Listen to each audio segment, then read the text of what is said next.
There is no bigger car carrier in the world than Faust. None more high-tech. We have twice of everything. It's a double. Actually, I have 4 autopilots. A winter crossing to America with thousands of European luxury cars will put Faust and her crew to the test. You don't want shifting cargo. That's a serious problem. Yeah. In spite of storms, She starts to roll a lot. the threat of fire, and stowaways, There's so many possibilities to hide in the ship. nothing must put a dent in her schedule or her prized cargo.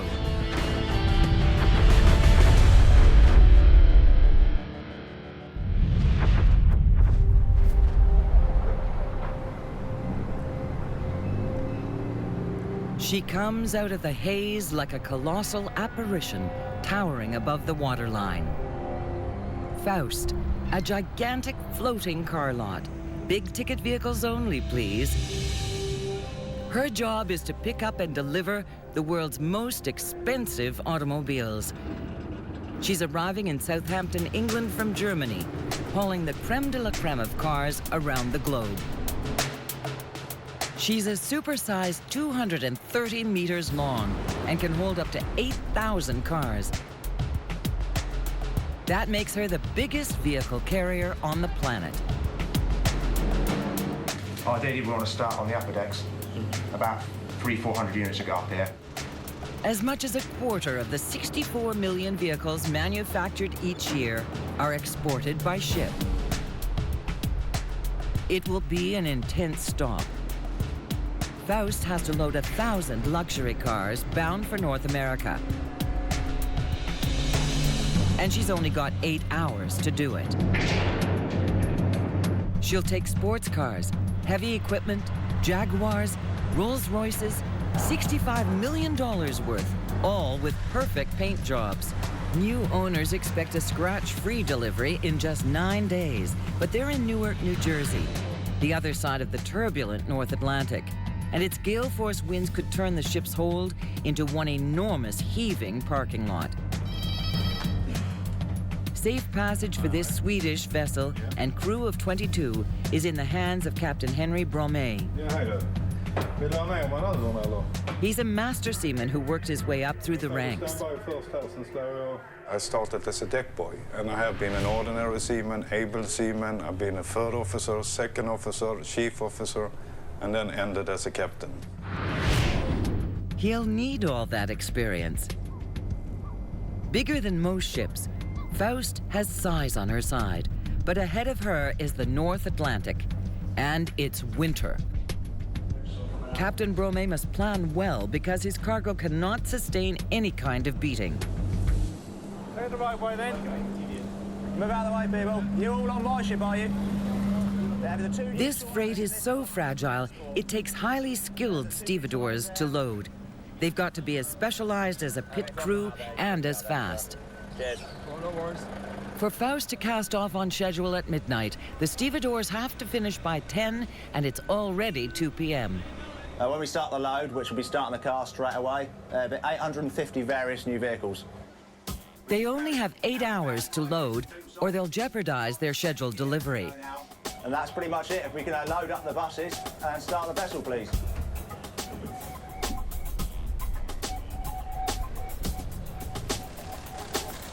The 31 drivers can't just park their rides all over the ship.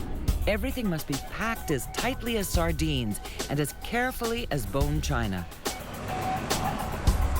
It's meticulously planned, and Stefan Brismay is the chess master. That's loaded, so you don't have to worry about that. I think I've got enough staff for the 2 points. Yeah.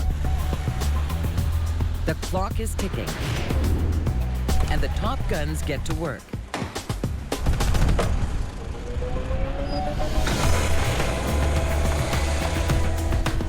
They've got an accident-free record and the right stuff to load every vehicle with no scrapes, bumps, or panic. But obviously the driving skills have to be good. We do assess them, they get tested by our in-house tester, and if they're not up to scratch, we don't use them.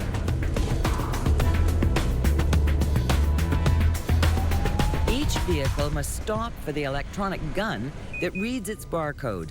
Everything must be tracked on and off the ship. They're in a race with the ebbing tide, and Faust's efficient design helps. Now we're standing on deck number 5, and above us we have deck number 6 and 7, which can be hoisted up to different levels. Vehicles can fill every inch of Faust's colossal hold, as big as 11 football fields. It's time to tighten the seatbelts. The violent North Atlantic can toss these cars around like toys, so they're tightly braced, just centimeters apart.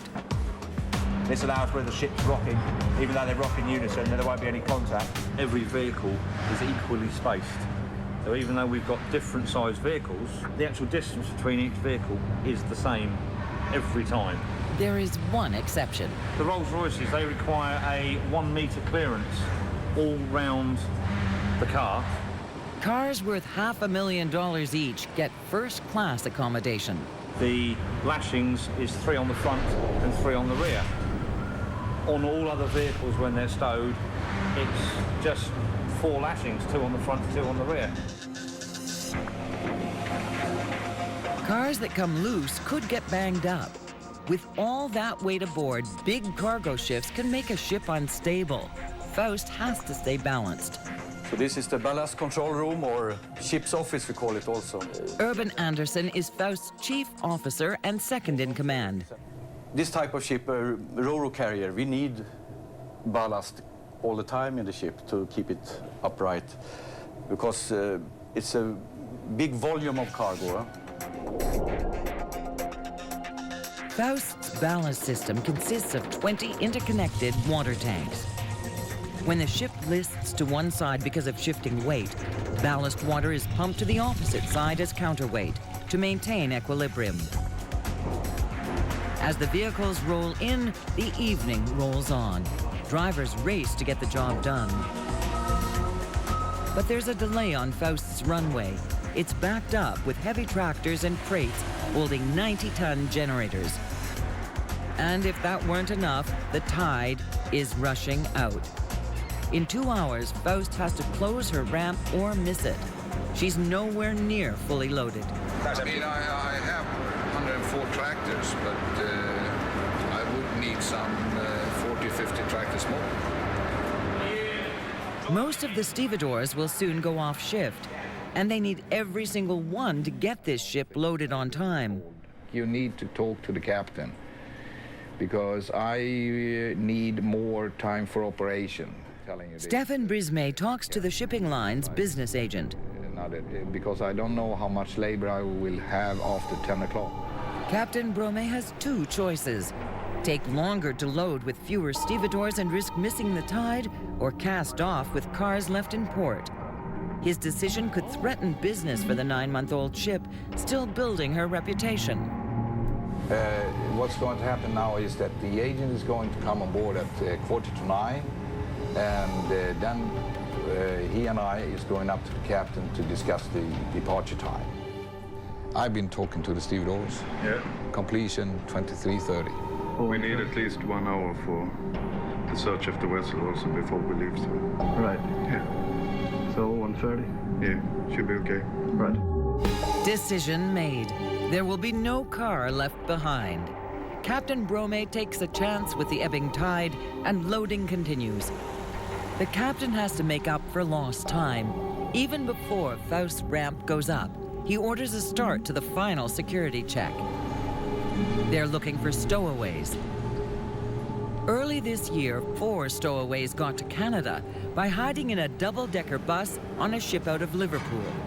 Search deck number 5. Start from the aft and go forward.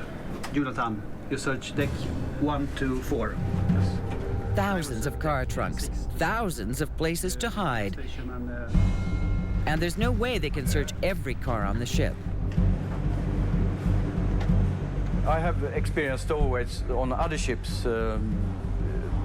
Same company, we went down with used cars to Nigeria, Lagos, and of course we ended up with 13 stowaways. 7 of them we found before departure, but 6 of them have climbed so deep inside the ventilation ducts. They've searched as many cars as time allowed before boarding, but it may not be enough. Now the crew scours the ship's hold for intruders. Stowaways are usually people looking for a better life elsewhere, and North America is the holy grail. But it's a serious crime, and the crew has a responsibility to prevent it. Suspiciously, one of Faust's latches has a broken lock, and it's right near the head of an air shaft. There are so many possibilities to hide in the ship, but we try to go through all spaces, machinery spaces, cargo spaces, look a bit under cars and so on, but especially inside ventilation ducts. There's nobody in the air shaft, this time. But there are lots of other hiding places. The crew will keep their eyes open for the entire journey. But for now, they've got a ship to sail, and the tide is dangerously low.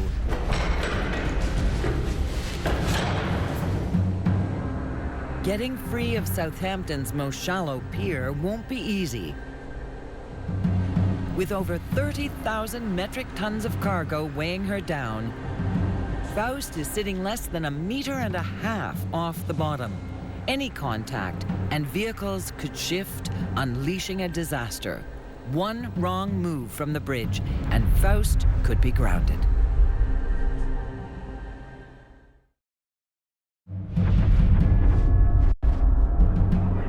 Faust is already 2 hours late leaving Southampton Harbor. The tide is going out, and the ship must leave with it. Packed with vehicles, she's less than 1.5 meters from the bottom. If the water drops any lower, she'll be stuck in port. But Captain Brome gets some help. BTS, Faust. From the harbor pilot. Could I have another tie gauge reading, please? It's the pilot's job to guide Faust through the shallow port and out to the open sea. I've done something like 4,000 runs through the district, so a lot of it's up there.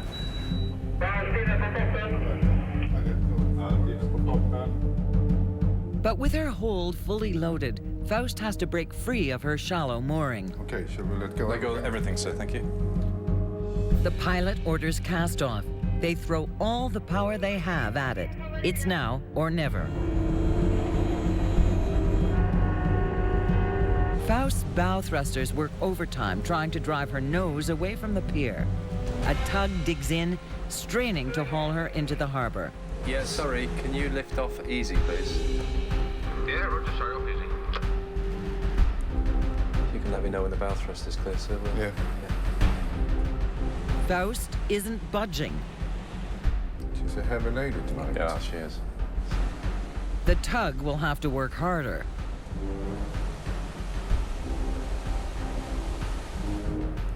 We could just give her a little kick astern just to help the bow thrust, if you like, sir. Still nothing. Then, after 12 tense minutes, Faust begins to shift. And sorry, you can drop round astern now, thank you very much. Yeah, Roger, sorry. Faust slips the bonds of the pier and moves into the channel. Yeah, sorry, she's turning nicely there, thank you. If you want to drop astern, we'll let you go. Yeah, Roger, sorry, let go. Okay, so midships, please. Midships, yeah.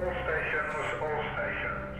This is Solent Coast Guard. Can you steady up on 220, please? 220. 220, yeah. Faust reaches open water an hour and a half after casting off. The pilot's work is done. See you, gents. Thank you.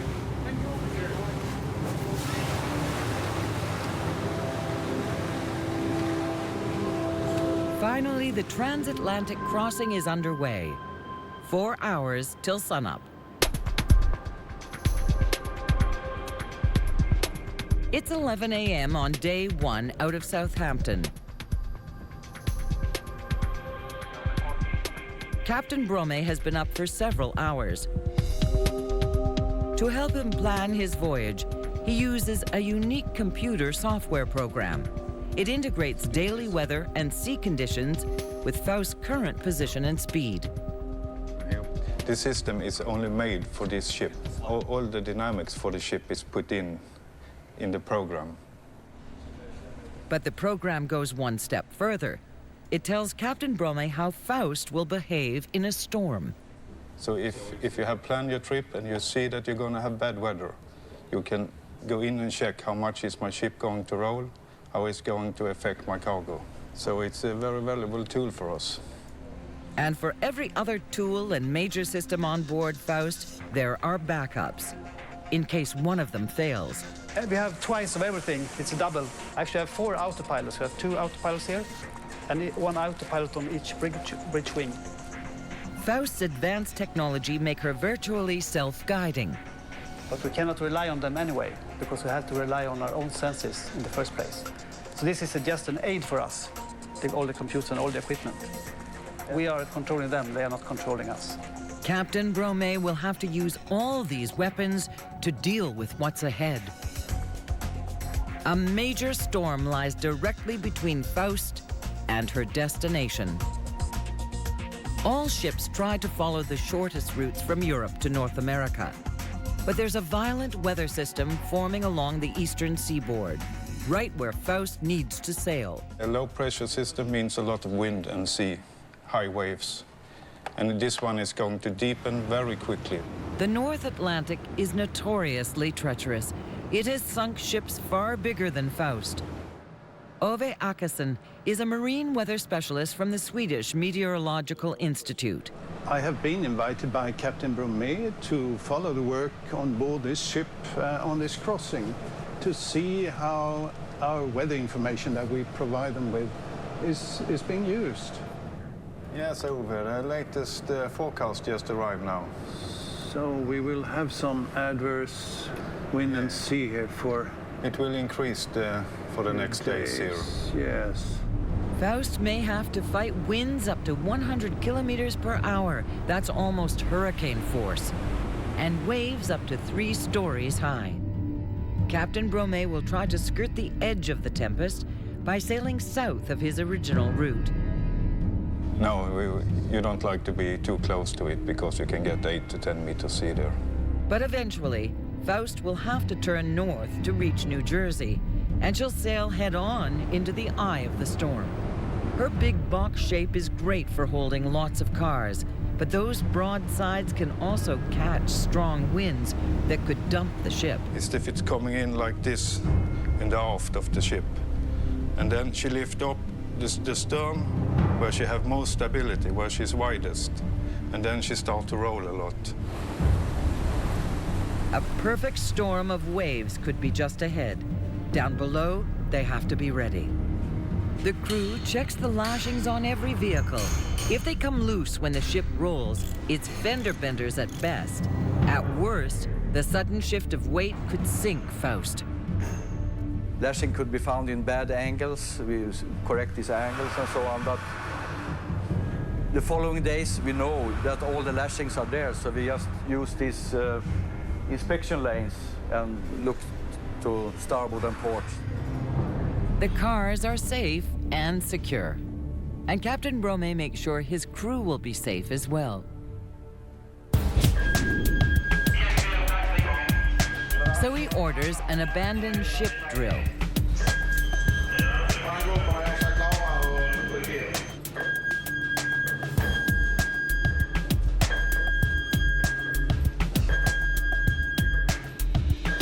The storm could rupture Faust's hull or flood her hold. She could go down in a matter of minutes. Anders på väg ner. Crew must reach the top deck fast or be trapped inside. It takes 5 minutes to deploy her conventional life rafts. If she sinks any faster, Faust has a free-fall lifeboat. It can get the entire crew off the ship in about 2 minutes. It's dropped, shot headfirst off the stern, more than 30 meters into the sea. This is the main release. I will pump here until the free fall just fall in the water. It's a violent and potentially dangerous plunge, as shown in this simulation. But it's worth the risk because it can save lives, and the crew may need that escape because the danger is closing in. This is the low pressure developing, and it seems to develop more rapid than we expected. So this wind is not to be found in any map. So An average of 2 ships are lost or damaged every week due to severe weather. And with 10-meter waves and 55-knot winds ahead, Faust could be one of them. 3 days out of Southampton, and it's been smooth sailing for Faust. But it's not going to last. The massive storm off the US coast has moved east. It's come sooner than expected, and it's bearing down on Faust. Up here over, it's a lot of wind. It's steepening very much. It's a storm low, actually. Yes. Very. So It's a real storm center. It's about 60, 70 knots. And high sea, 7-8 meters of sea here. The crew is warned to stay off the decks. At 1 in the morning, the storm hits. 55-knot winds are 100 kilometers an hour. this was a bit unexpected, I must say. It is probably a cold front that has passed us, but the wind was much stronger than I had thought it would be behind it. In the past 2 decades, more than 200 ships, all as big as Faust, have sunk in weather like this. Most have been caused by freakish rogue waves. Faust will need to use all her tools to weather this storm. Most critical, the engine that has to hurtle her forward through the rough seas. Her single prop is powered from an engine room 3 stories high. 7 huge cylinders churn out 21,500 horsepower, the strength of 7 locomotives, turning Faust's giant propeller up to 105 times per minute. There are thousands of working parts in this engine, and perfect upkeep is more important than ever as Faust sails into the storm. If the engine fails, the big ship will be left rolling helplessly at the mercy of the gale. Upstairs, 3rd Officer Maria Moberg can see that the engine is struggling against the headwind and losing speed. Right now, we are almost 24 hours delayed because of this wave has made the speed drop. Faust has a berth reserved in a busy port. A delayed arrival could cost tens of thousands of dollars. We're only doing 30 knots. We should be doing 17, 18. Moberg is just 6 months out of naval school, on her first commission, and in her first severe storm. If we get the swell in from behind, then she will start rolling quite a lot. Captain Bromé wants to assess the situation for himself. His feel for his ship may be Faust's best defense against the attacking weather. If you've never been down here in a storm, then you don't have the right picture of the situation when you are on the bridge. Down here you feel the ship's movement and you see the cargo moving and the tension on the lashings, and you hear the noise. You can get a better feeling how to ride the ship. So you don't let her roll too much. So far, so good. The dangerous rolling hasn't begun. The cars are still secure. But Urban Anderson doesn't trust the supersized freight. So this piece over here is the heaviest piece we have on board. It's 90 ton. Inside here is a big generator. If this monster breaks loose, it could crush everything around it. It happens from time to time that cargo come loose and damage cargo around it, and you don't want shifting cargo. That's a serious problem. The heavy cargo is secure, but the crew must remain vigilant during their cargo inspections. Thousands of vehicles jostled around with their tanks full of fuel could quickly turn Faust into a floating inferno. Then you're using more other senses like smell, if you smell gasoline, or looking a little bit for oil on deck. Some cars, even new cars, leak oil. Fire is anything but an imaginary risk. The car decks and the engine room are equipped with elaborate sprinklers. they eject a fire-suppressing mix of CO2, carbon dioxide. Back here in the ship, we have a CO2 room with the 2 CO2 tanks containing the CO2 for fire extinguish of the ship. CO2 is shot out from a sprinkler nozzle and smothers any flames. They contains altogether 52,000 kilos, so it's liquid in the tanks.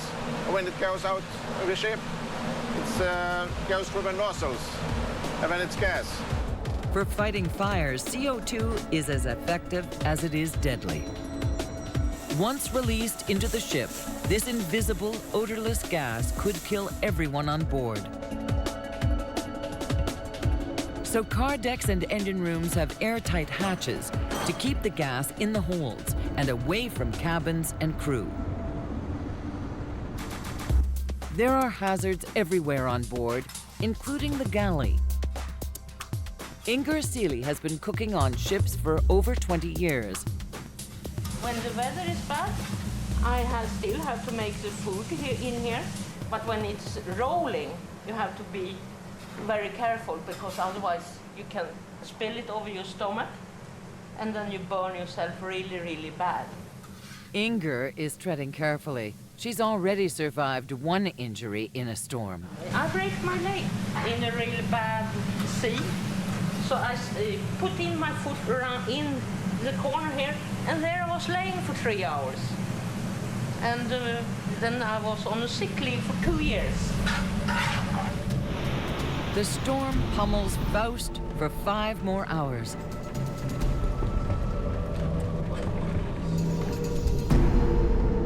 Finally, it moves on. Faust has survived. But a sensor warns that the gale may have damaged her in the process. Faust is now 2 days away from New Jersey. The storm is in her rearview mirror, but it gave the ship a beating and she may be hurt. We have an alarm.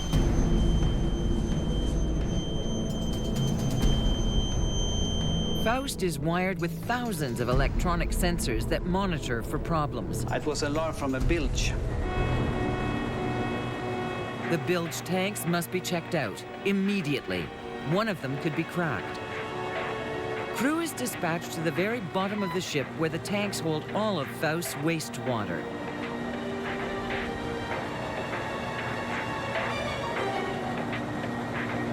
A crack lower down in the tank would allow dirty, untreated bilge water to leak out into the ocean and let seawater into the ship. The rushing water weight could cause Faust to become unbalanced, or worse, she could sink.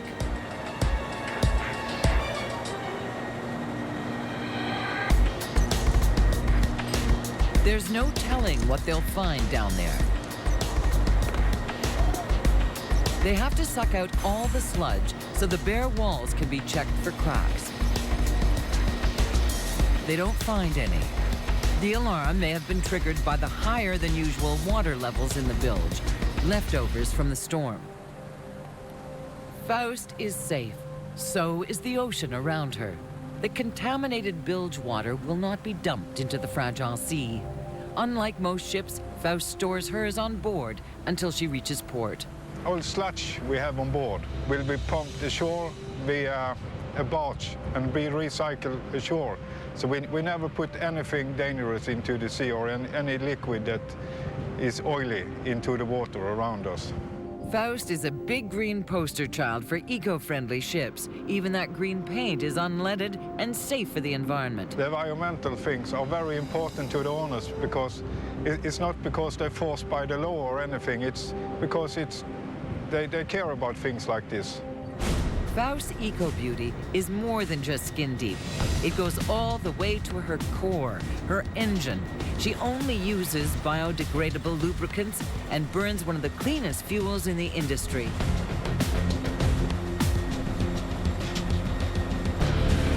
She emits almost a third less sulfur than any commercial ship her size. So we try to keep the exhaust as clean as possible. She's even eco-friendly in her ballast.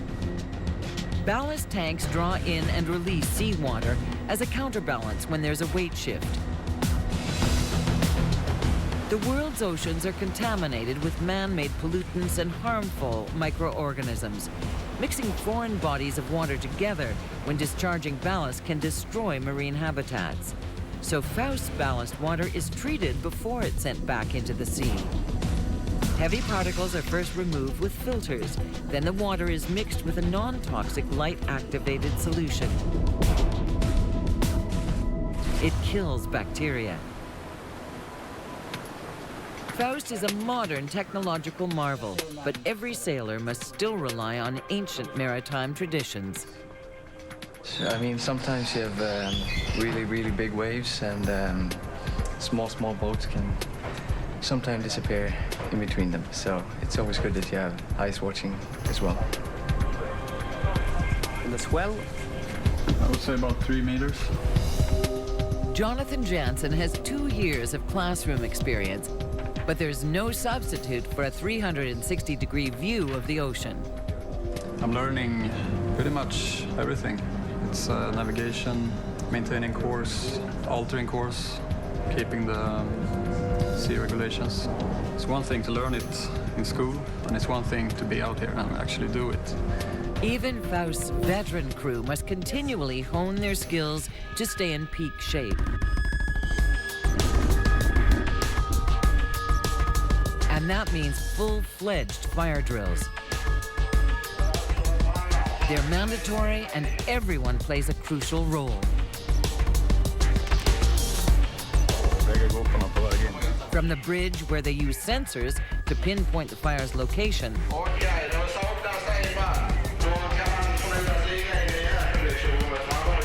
to Urban Anderson on his walkie-talkie below as he relays that information.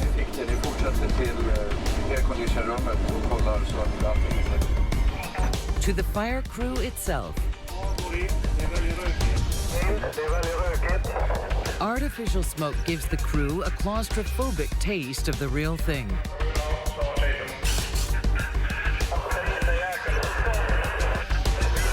They have to charge into it and find the victim inside.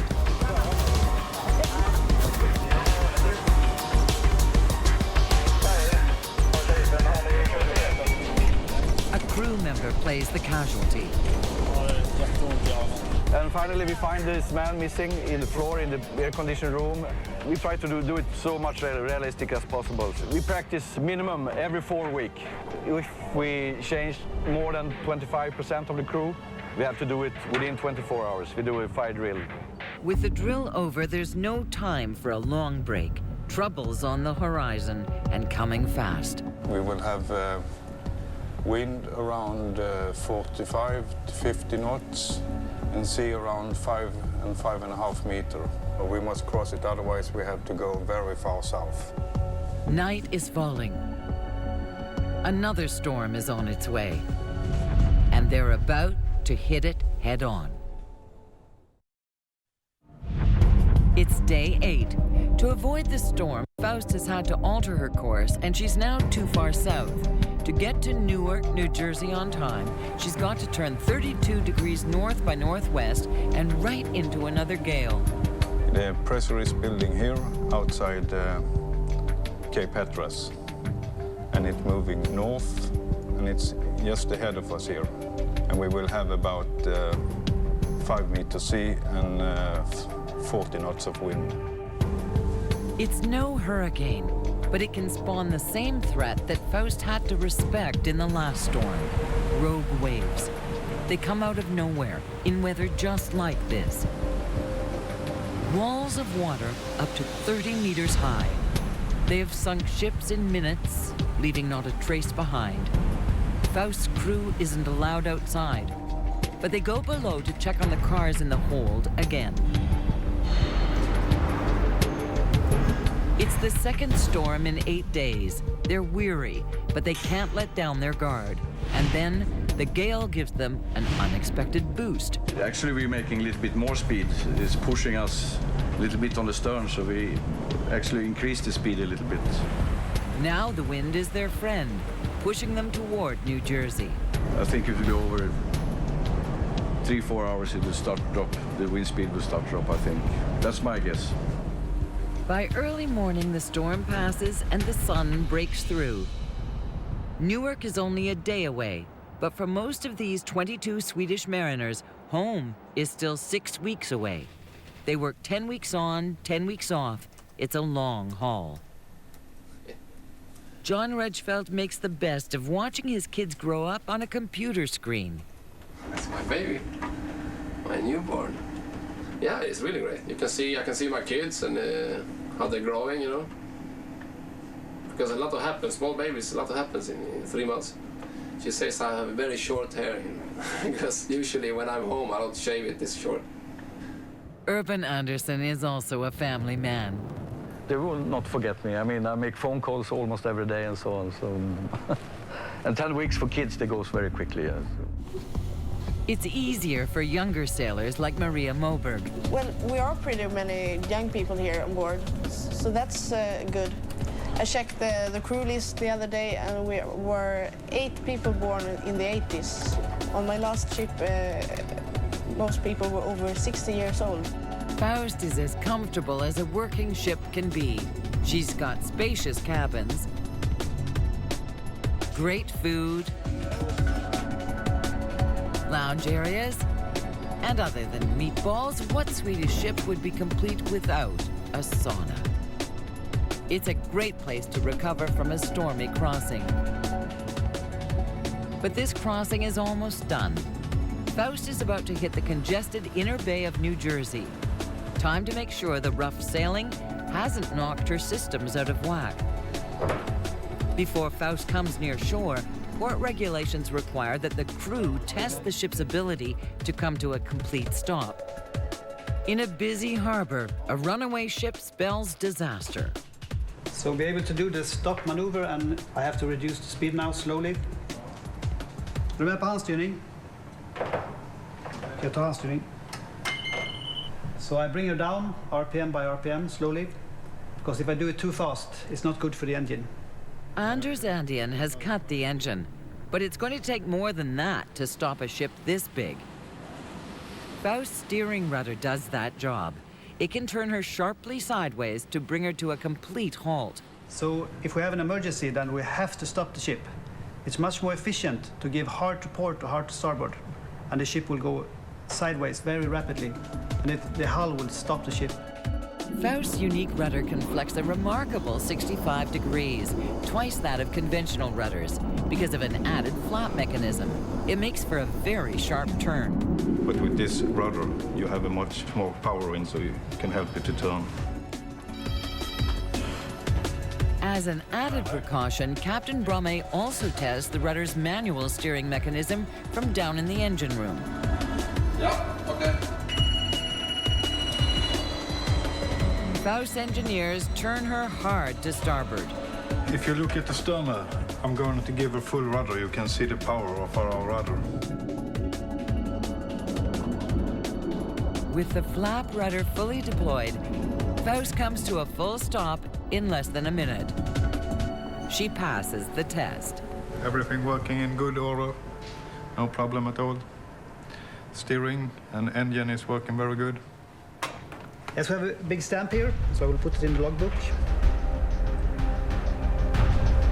Faust is ready to venture safely into the channel. Full ahead. Full ahead, ja. På väg till 294. There will be other ships jockeying for position in the harbor. Captain Brome can only hope that they've all passed their safety tests as well. For 9 days, Faust has played pinball with storms, bouncing from one to another as she ducked and dodged her way to New Jersey. The squalls are behind her, and she's on time. But there's a new challenge ahead for Captain Brome: crowded Newark Bay. Only a month ago, it had to be closed when 2 ships collided. It's open again, but before Faust can enter the narrow channel to reach the pier, she must first get through the outer bay.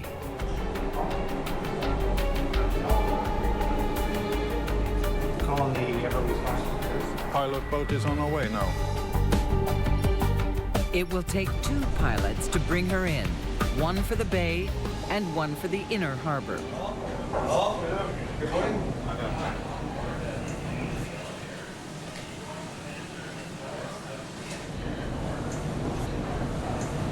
Pilot time, 9:30. Navigating here is like air traffic control. Good communication with the harbor master is crucial. Good morning. Sea pilot William Wood is first at the helm. Everything is working good, Ken? Yes, everything in good working conditions. Very good. Inbound, approach Ambrose Sea Buoy. Deep draft is 30 feet. Length of roll is 747 feet. And we're bound up for 17 port north. The traffic has started. Dead ahead, a ship crawls toward port. She's like the slow driver in the fast lane. We can go flying up and try to overtake them. Traffic.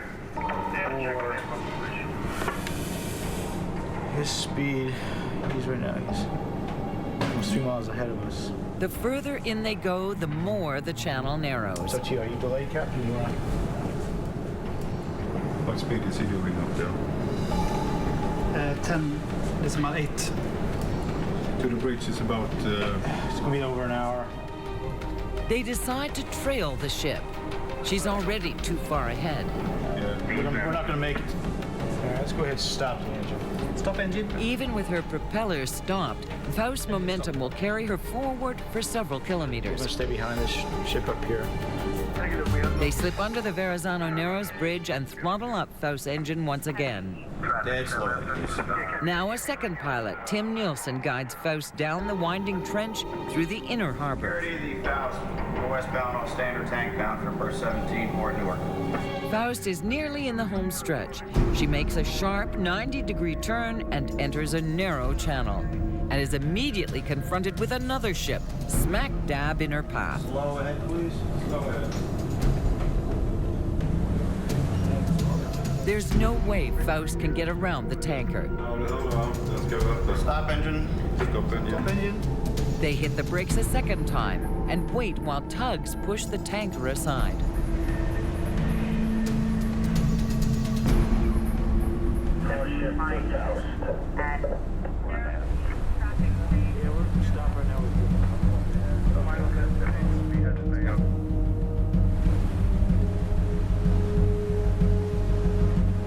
Tim Nielsen eyeballs his way through the harbor, using his instincts more than instruments.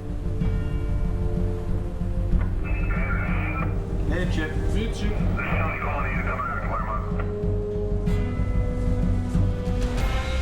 But they're not in the clear yet. Up ahead, the Bayonne. It's the 3rd longest steel arch bridge in the world, and it's only 46 meters high.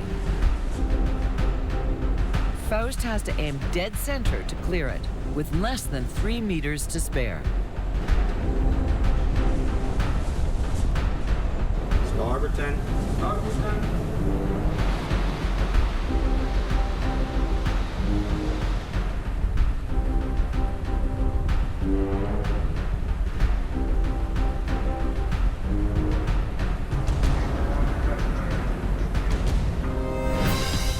She's through. It's 1 p.m. and right on schedule, the pier is in sight. Time to see how the prize cars fared on their bumpy journey.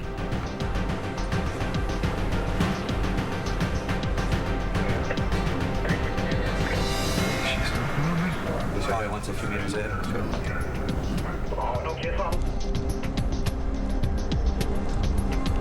After 5,800 kilometers at sea, 120 Jaguars and 210 Land Rovers roll onto the shore without a single scratch. Thousands more remain in her hold. Faust has 3 more drop-offs to make on the eastern seaboard. Then it's on to the Panama Canal, the Pacific, and finally to Asia to reload.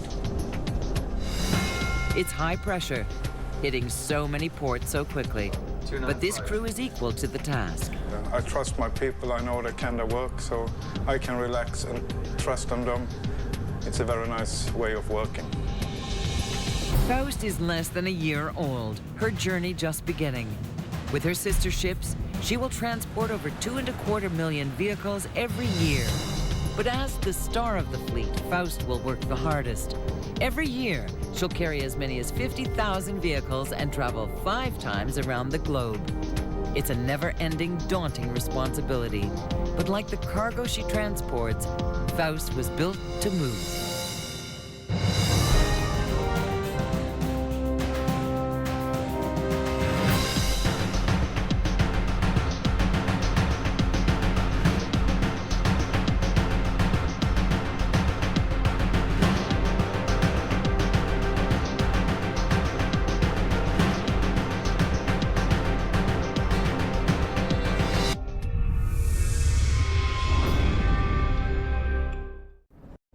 The biggest ship in the world has big responsibilities. Emma Maersk has only 2 weeks to sail across the globe with a $500 million cargo. She will sail through dangerous seas. We know what we are doing, but we are also aware of the risk doing that. While her crew will work overtime to maintain this high-tech marvel. I prefer actually to do the dangerous part myself. Whatever it takes, Emma has got to arrive on time, and the clock is ticking.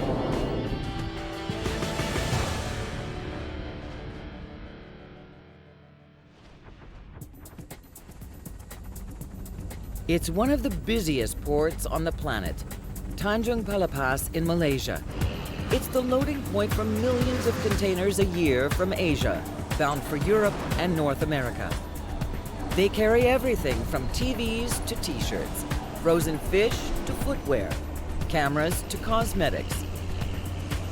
Today is a very heavy operation.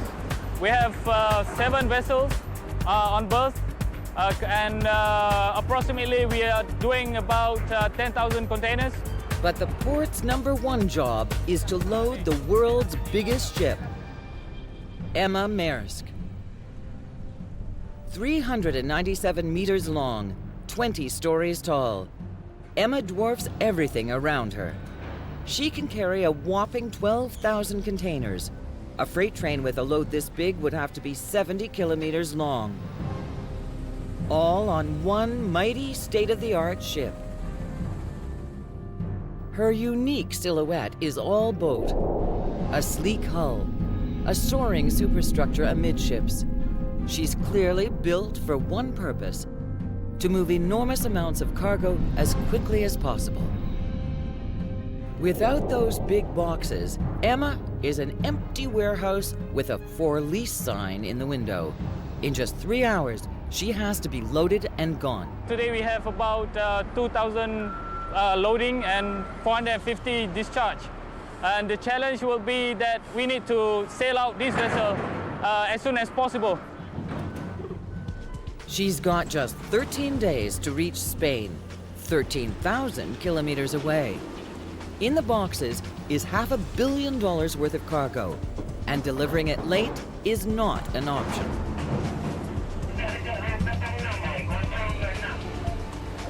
Like giant spiders, 6 gantry cranes tirelessly load containers onto Emma. Each one weighs over 5 tons.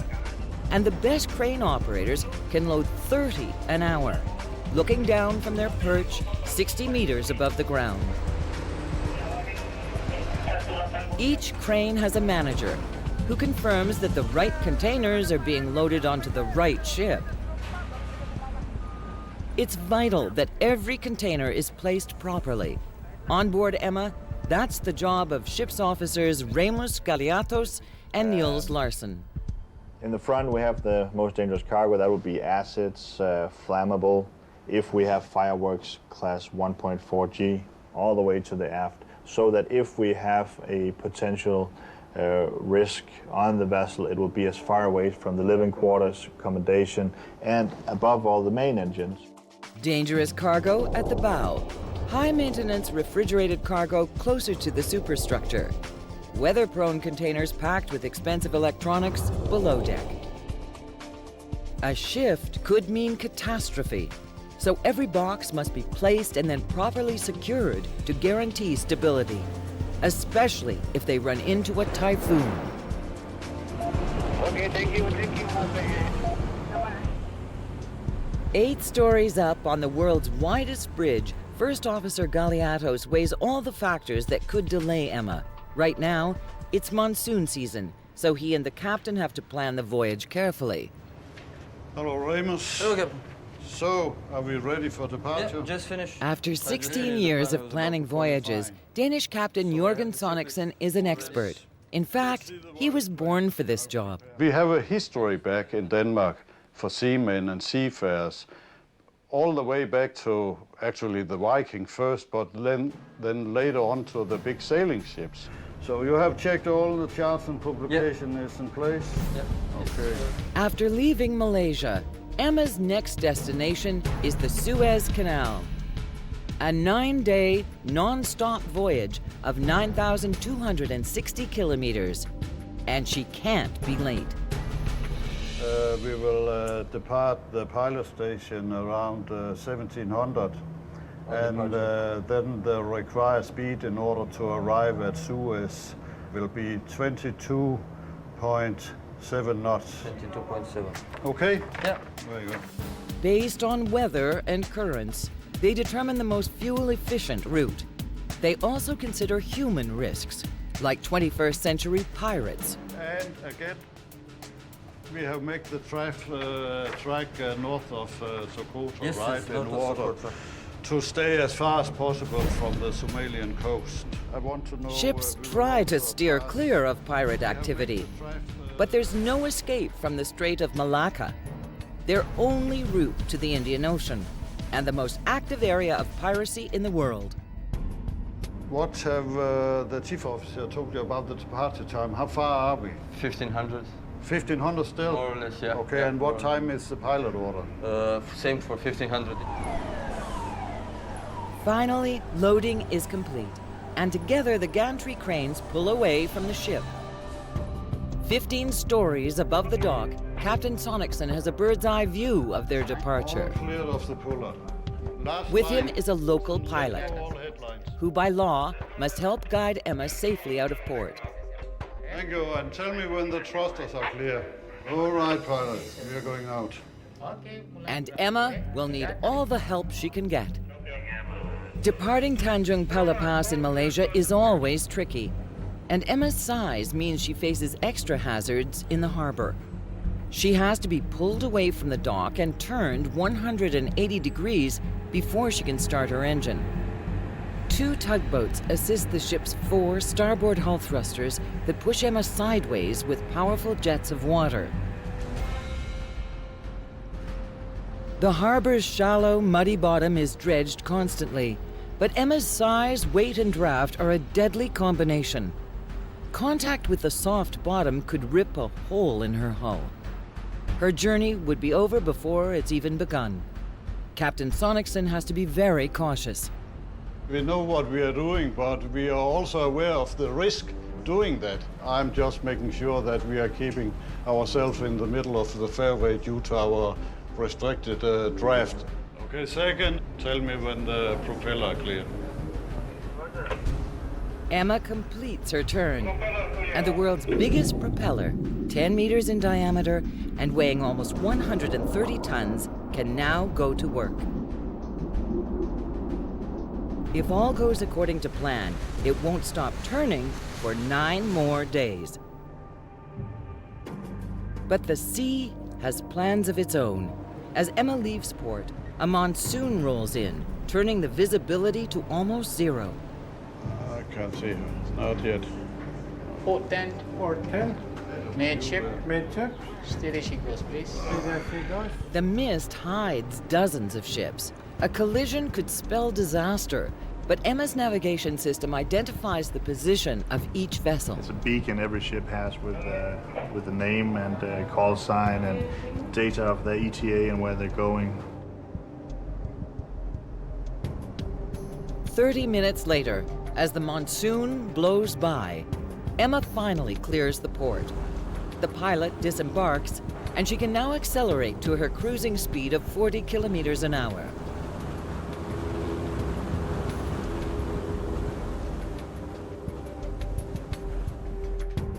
With pirate-infested waters dead ahead, Chief Officer Niels Larsen has to do all he can to secure his ship. We're going through a pirate area tonight. Modern-day pirates don't steal cargo. They capture crew for ransom. I'm sure that we need to rig for pirate precautions. In the past month, there have been 4 attacks on smaller ships. Emma's best defense is her size, but the crew still lash high-pressure water hoses to her railings. They're not cannons, but they can shoot a blast of water hard enough to stop a pirate in his tracks. As Emma enters the Strait of Malacca, she's locked up tight, the hoses turned on, and the crew waits out the night. The night has come and gone. It's been 24 hours since Emma Maersk left Malaysia. The pirates in the Strait of Malacca stayed away from the massive ship. Now, she changes course and heads west into the vast Indian Ocean. Just 5 degrees north of the equator, the weather is hot, humid, and unpredictable. Captain Sonicson is all too aware that Mother Nature is his biggest challenge. Okay, what are you calling very rough? There must be some swell up there. Yes. Emma is totally exposed to extreme conditions that could wreak havoc on her cargo. Right now, the scorching tropical sun is her biggest enemy. Emma's most delicate cargo, perishable food, is packed in refrigerated containers called reefers. If they lose power, their contents could spoil within hours. Millions of dollars and Emma's reputation would be lost. All containers must be monitored constantly. Every day, Niels Larsen inspects the boxes on board. It's a grueling task, as Cadet Rasmus Hogenog knows. He's learning the ins and outs of Emma so he can become an officer. I'm a dual cadet, so that means I have to be both in the Indian and on deck. So on this big ship, there's many things to learn. They check that the container stacks are stable and secure, that the reefers full of exotic frozen foods aren't malfunctioning, that the dangerous cargo, like fireworks and hazardous chemicals, is sealed and safe. Problems with any of them, hundreds of kilometers from land, could put Emma out of business. But inspecting the ship isn't easy. Emma is enormous. The daily checkup is no stroll in the park, especially under the blazing equatorial sun. A simple walk all the way around the ship is a 1.2-kilometer hike. And a climb up the 6-story tall container stacks is like scaling a small mountain.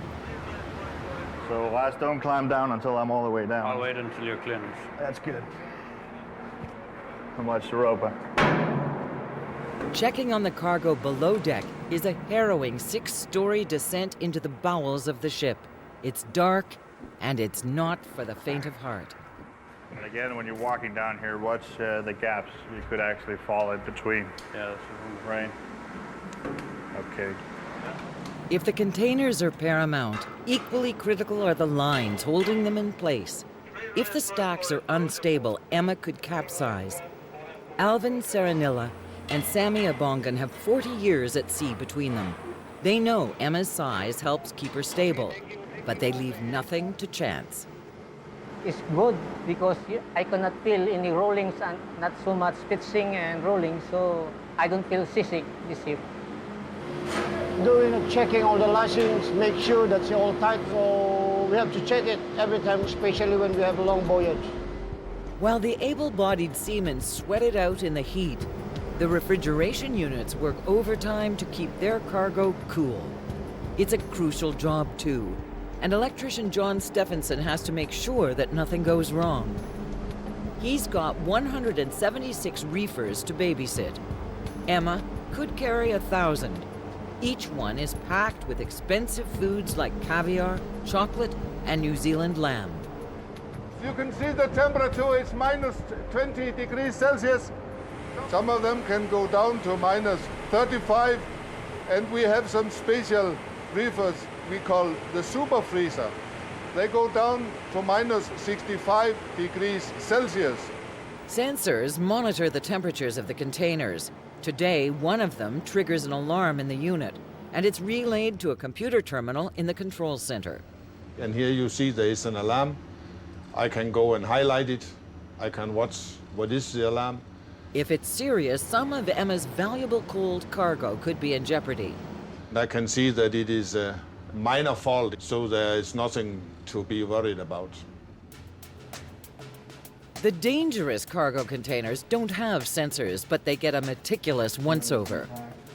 Because their contents are toxic, sometimes volatile, a tiny crack could lead to a big explosion or a poison gas leak.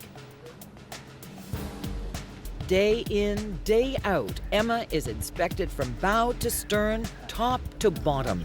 Today at least, above deck, everything is in order. But below deck, there's more to worry about than just containers. In the center of the ship, right below the superstructure, sits the world's largest diesel engine, the heart of Emma Maersk. It weighs 2,300 tons. Its 14 cylinders produce 110,000 horsepower, as much as 1,100 cars.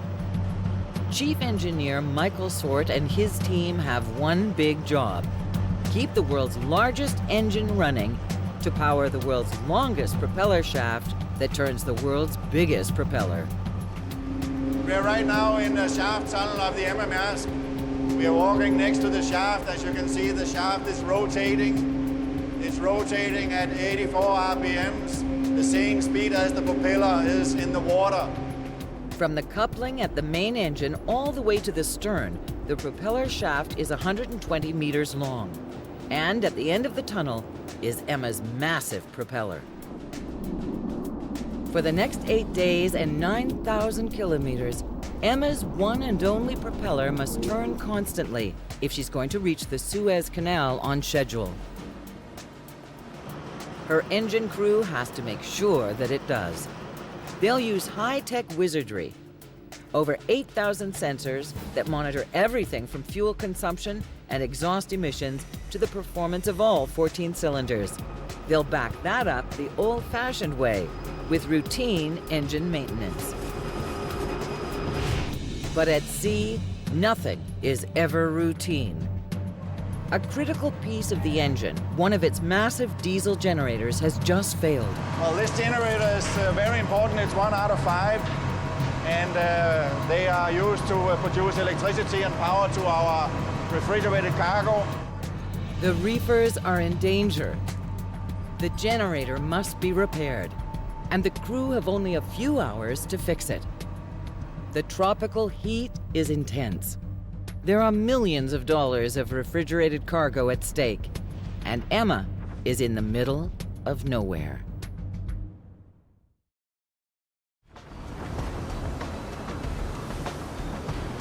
Emma Maersk is engulfed in the searing heat of the Indian Ocean, carrying millions of dollars in frozen food, and she just lost one of her generators.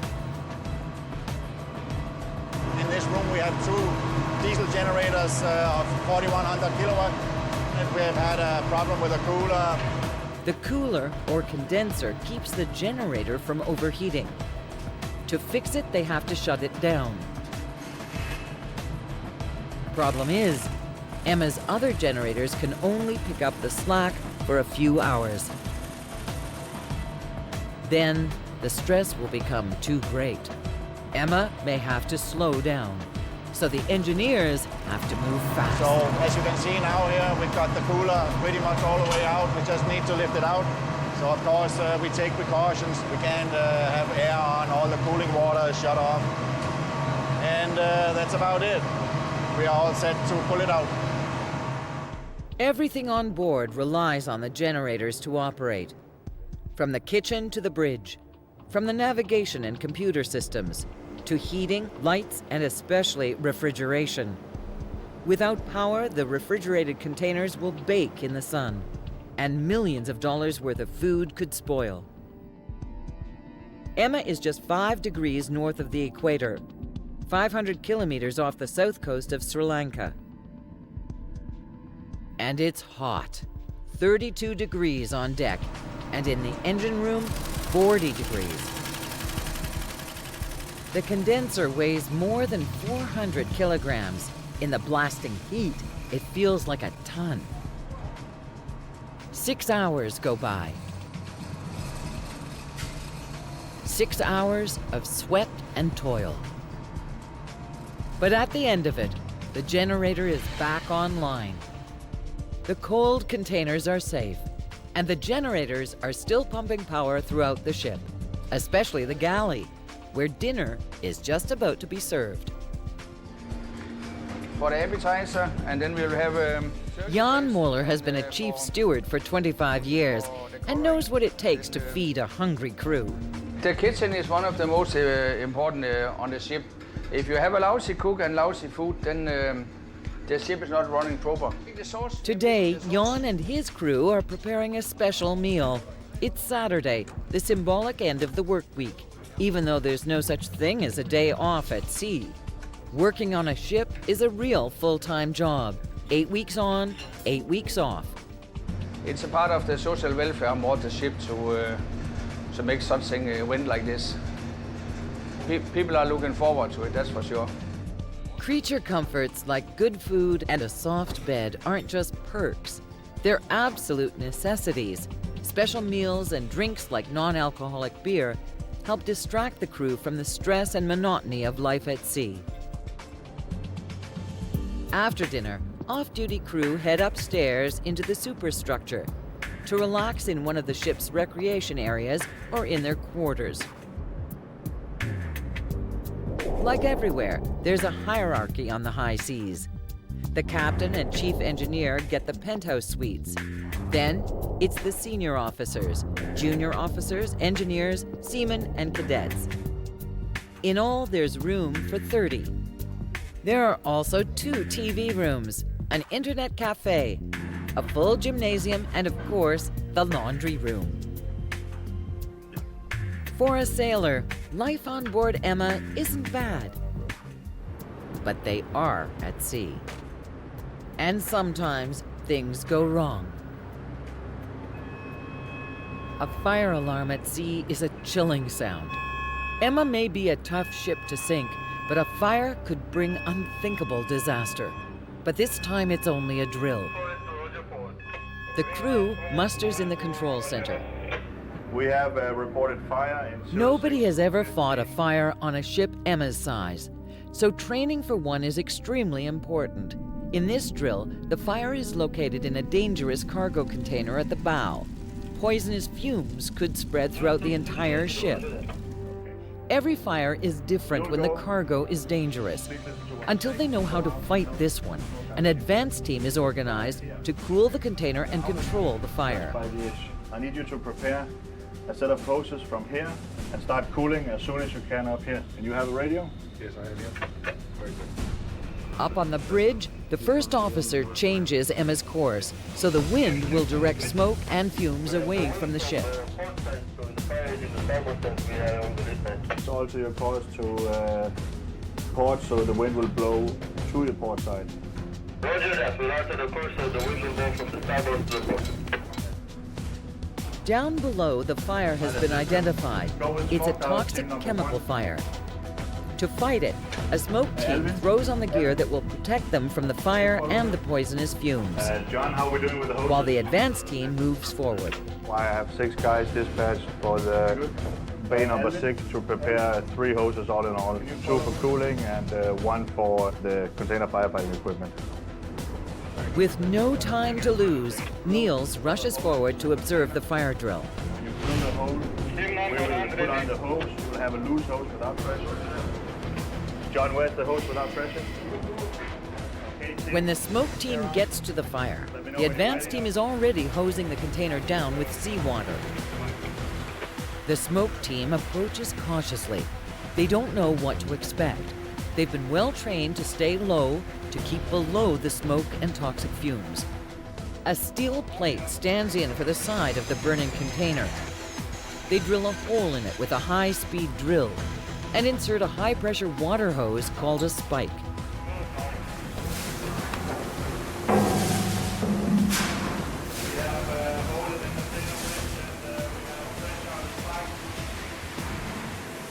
In seconds, it's over. The spike does its job, spraying the entire inside of the box. The fire is out, but they continue to cool things down just in case. The crew is hot, exhausted. But if there's ever a real fire, this training could save their lives. I want to compliment you guys. You did a really nice and serious effort, and if we have that kind of effort during a live situation, I would be proud to work with you. Yeah. Today was just practice. Tomorrow, Chief Officer Larson will put on another oxygen mask and descend into a void full of poison gas. Only this time, it won't be a drill.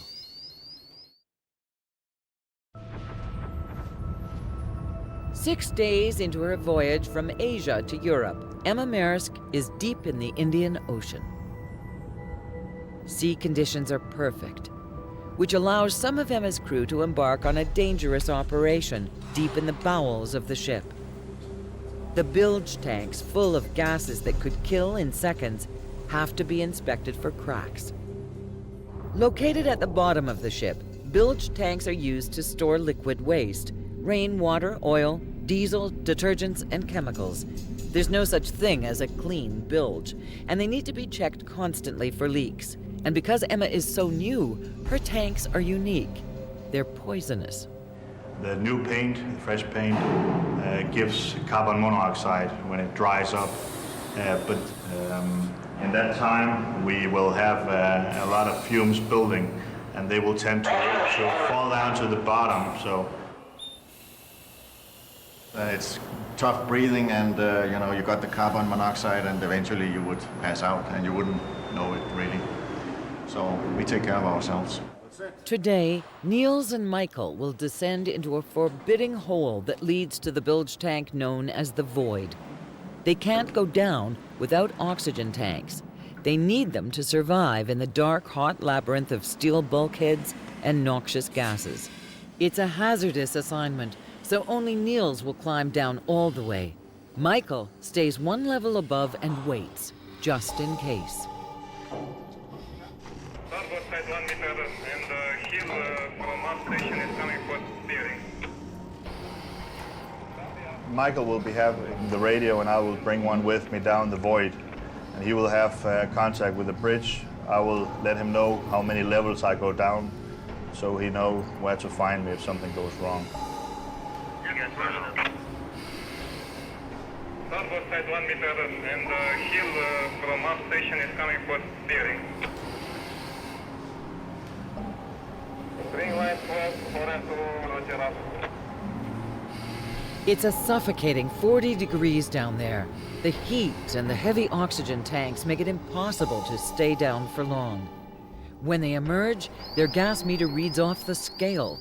The safe maximum is 20 parts per million of carbon monoxide. The meter reads 102. Without oxygen, 2 of Emma's most important officers would have been dead in 30 seconds. I prefer actually to do the dangerous part myself. I feel good that I take the responsibility and that my crew is safe. I agree with Niels. You have to do it yourself in order to delegate it to others. That's our job as officers. Safety first is a practice that extends beyond the well-being of Emma's crew. As she travels west, still far from land, Emma is also careful not to harm the fragile ocean ecosystem. In deep ocean, far removed from the public eye, ships are notorious for dumping their bilge tanks. It's shocking and illegal. But all ships are allowed to throw some garbage overboard as long as they're more than 40 kilometers from shore. But Emma doesn't throw anything over the side.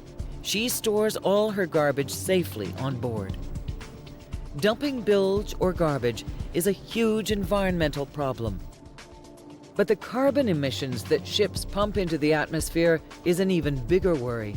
In fact, commercial shipping is responsible for releasing more carbon into the air than trucks and jets combined. Except for Emma. She is the biggest ship with the biggest diesel engine in the world. But she is more fuel efficient and emits less exhaust than a vessel half her size. When they built this big ship, they built her eco-friendly. She's got a state-of-the-art waste heat recovery system that no other ship in the world has. The system recycles the massive amount of gas the engine exhausts out, mixes it with fresh air, and then sends it back into the engine to be used again. Recycling exhaust gases can save up to 10% of the engine's power. That's enough energy for 5,000 homes. In the engine control room, Michael and Cadet Anders Mortensen monitor the system. As you can see here, we are running with a 7.3% waste heat recovery. And of course, that reduces our fuel considerably. It results in you are able to throttle down. Okay, so it's only a better fuel economy? Yes, you are improving on the fuel economy. You could say that we are operating the vessel very green here. Emma's carbon footprint is made even smaller by the silicone coating on her hull. It's new, it's revolutionary, and it makes her so streamlined that she saves another 1,200 tons of fuel every year. A jumbo jet carrying the same weight as Emma would travel only half a kilometer. Using the same amount of fuel, Emma could travel 66. And this big ship holds a lot more than a jet. She's carrying 12,000 containers. The last generation of container vessel was able to carry 7,000 containers. Their fuel consumption is a little bit lesser than ours, but not as much as we can carry almost twice the cargo. Efficient she may be, but that won't help Emma when she hits the Suez Canal in a few days. Then she'll be at the mercy of a narrow waterway, famous for its bottlenecks. If Emma is delayed in one, the crew will be hard-pressed to get her to Spain on time. Emma Maersk has sailed across the vast Indian Ocean in just 7 days. She's reached the Gulf of Aden and is within striking distance of the Suez Canal. Next, she'll make a hard right turn into the Red Sea through the Strait of Bab el-Mandeb, Arabic for the Gate of Tears. It's only 20 kilometers wide, not much room in heavy traffic. Over 3 million barrels of oil pass through the strait every day. She makes it through, still on schedule. But when she turns north into the Red Sea, Emma sails into strong gale-force winds whipped up on the deserts of Egypt and Saudi Arabia. It seems like the wind are picking up. Yeah. How do we do? We do it fine. Required speed is met. So. Okay. Emma has no problem fighting the wind, but technical problems can take her by surprise. A piston rod has snapped in half inside one of the engine's 14 massive cylinders. Our excellent motorman, he observed that a nut was loose on this particular bolt here. The piston rod drives the cylinder head up and down to produce power for the engine. If they don't fix it, there could be big problems. A damaged cylinder could force Emma to slow down. And right now, they're in heavy seas only 200 kilometers from the Suez. We could have continued, but it would have most likely resulted in a damaged cylinder head. We decided why not replace it while we're sailing. But it's not easy. The engineers need to shut the cylinder down and reroute its fuel, and they'll have to adjust the power loads in the other 13. The piston rod they're replacing is a 6-meter, 400-kilogram monster, and impossible to lift or manipulate by hand.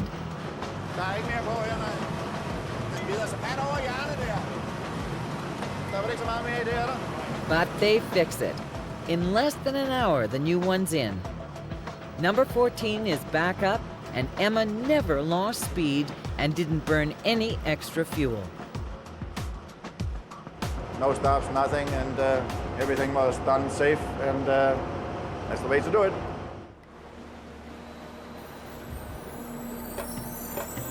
Once again, Emma has dodged a problem, and she hasn't lost any time. It's critical that Emma gets to the Suez on time. 100 ships a day pass through the canal. But it's so narrow, they can only travel in one direction at a time. They go in convoys of up to 30 ships. If Emma misses her convoy, or if it's delayed, her $500 million cargo could be late.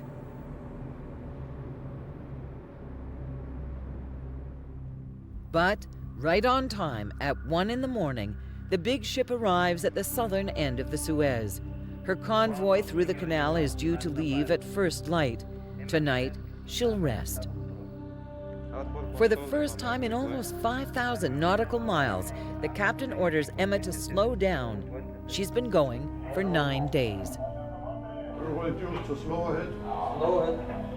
They look for a parking spot for the world's biggest ship. We are going to stay at anchor at number 27. That's this one. That's a good position.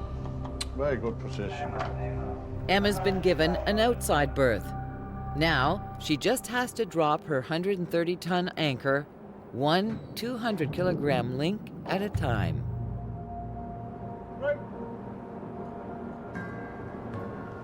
Remus, please let go. Port anchor, 5 shackles on deck. 5 shackles on deck, port anchor.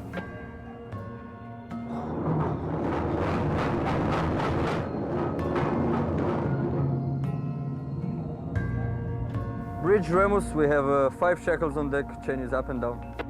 Okay, then you put the brake on and see whether the anchor is holding, and then we can put the bars on. And roger. The anchor holds, and Emma is secure for the night. All they can do now is wait for tomorrow. With the rising of the hot desert sun, the importance of the Suez Canal can finally be seen. Dozens of ships of every shape, size, and nationality are waiting to convoy north. 140 years ago, the only way to Europe was around Africa, a 12,000-kilometer-long journey that took 3 months. Now, it takes just 12 hours through the 163-kilometer-long Suez Canal. When it opened for business in 1869, it was the most strategic waterway in the world. It still is. But today, there's a problem. A vicious storm has backed up traffic southbound, and the northbound convoy can't get through. 1 hour passes, then another, and another. All the crew can do is monitor the radio and watch the harbor. It's like waiting for a pot to boil. Finally, a southbound convoy appears. The canal is clear at last, ready for Emma's northbound convoy. The sight of pilots being dropped off at each ship is the signal she's been waiting for. Time to weigh anchor. Almost 5 hours late.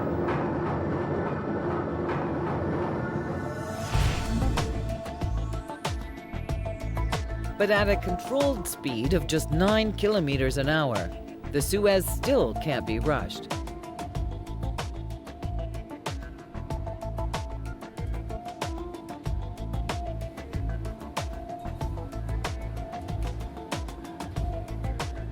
Nineteenth-century canal builders never imagined a ship as big as Emma.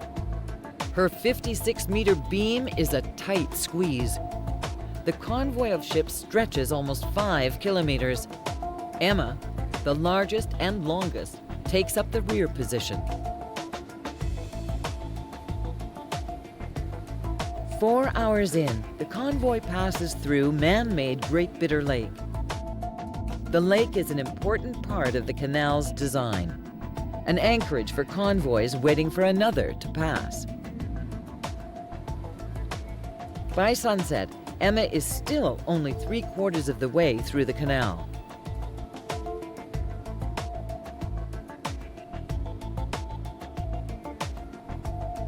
The desert evening is beautiful.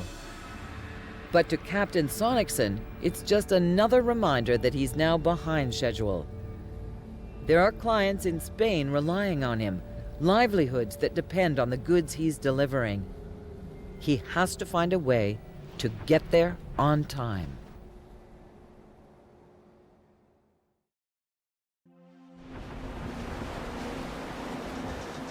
Emma Maersk has finally reached the open waters of the Mediterranean Sea. But her passage through the Suez Canal was fraught with delays. Now there's a hiccup in her schedule. The holdup in Suez put Emma behind for the first time on her journey. Algeciras, Spain, is still about 3,500 kilometers to the west. The big ship will have to burn more fuel in order to speed up and get there on time. Captain Sonicson has to figure out just how much faster Emma needs to go. He analyzes everything from ocean currents to headwinds to calculate a new speed. Good morning, this is Captain. Please adjust to 9.5 RPM. 9.5 RPM. That's an increase of 11 RPM. She'll burn more fuel, but Emma is back on track. 3 days later, a landmark, the Great Rock of Gibraltar, gateway to the Western Mediterranean. We are just on track and on schedule, yes. I will reduce to 60 RPM. Algeciras is one of the busiest ports in Europe and one of the toughest to navigate. Its fierce currents and swirling winds are a treacherous soup. They're cooked up where the sea funnels through the tight Strait of Gibraltar. Where the Mediterranean meets the Atlantic, it's only 13 kilometers wide. A half-sunken bulk carrier is a grim reminder of how perilous these waters can be. I'll make it a half ahead now. Half ahead. There's a really strong current around these waters, and you have to be careful when you approach the Gibraltar. Reduce to slow ahead. Slow ahead. Okay, helmsman, please take over the wheel now for heading 325. 325. Thank you. Traffic picks up. A bulk carrier is trying to leave the harbor, and she's about to become a real problem for Emma.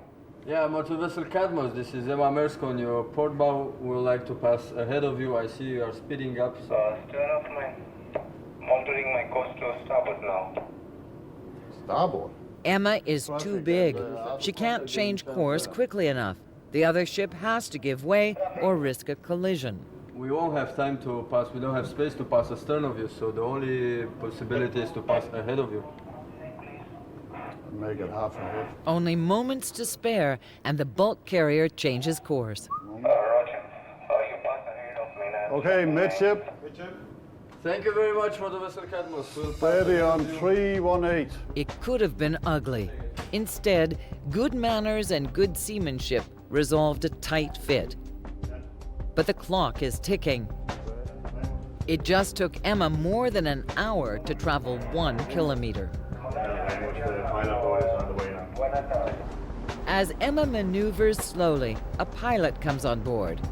He'll help guide the ship into her berth, while the tugboats make sure Emma meets her docking schedule.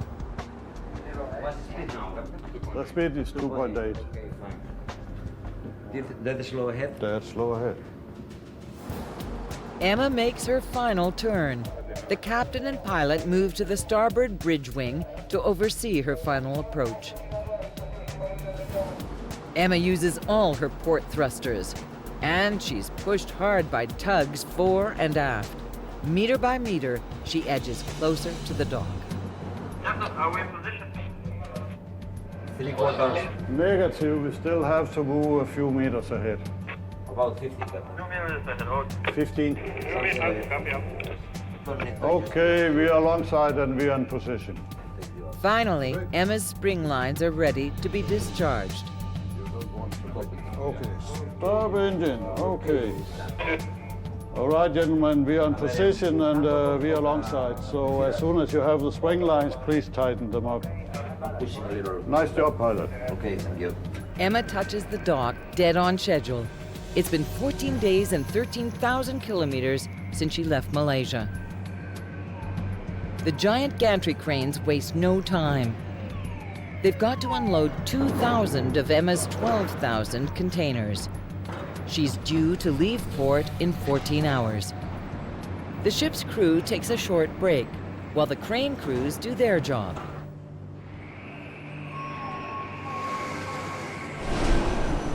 Then it's back to work. Chief Officer Larson wants to squeeze in a lifeboat drill. Chief Engineer Sword has another cylinder to repair.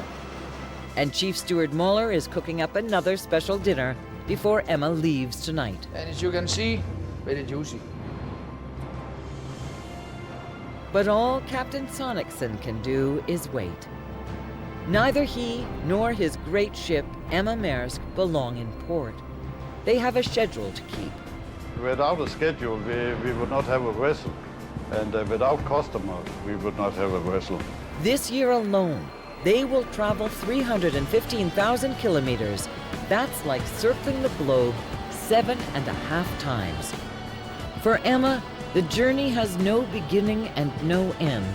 She was built with a single purpose: to deliver the world's commerce on time, on budget, and never stop.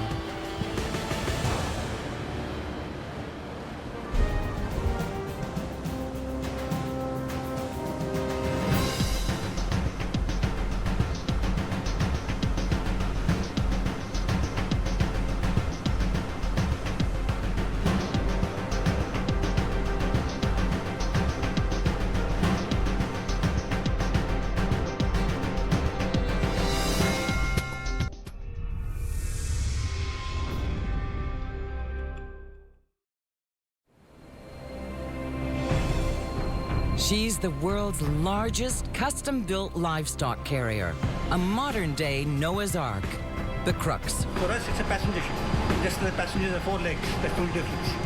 She must get 16,000 head of cattle from Australia to Indonesia in just 4 days. The most dangerous enemy you carry at sea. Long. On the way, they'll face heavy traffic and pirate-infested waters. We are under piracy attack. What counts is to get this $12 million cargo delivered alive and well.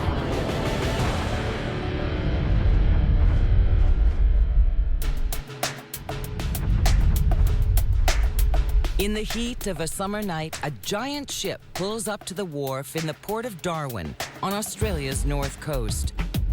This $100 million ship was designed and built to carry one of Australia's most important exports: livestock.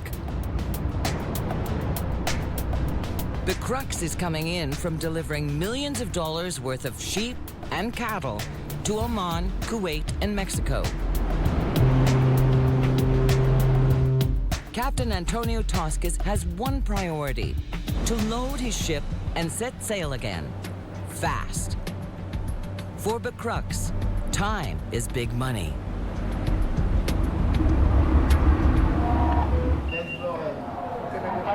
Leaving on schedule is essential. Our weather is gonna be very good, as we thought.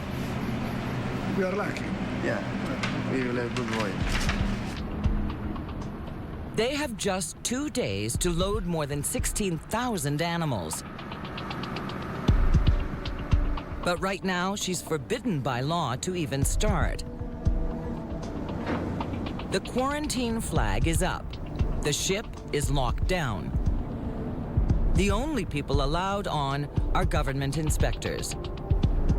Until cleared, a livestock ship like the Crux is presumed a hazard to the health of every animal in Australia.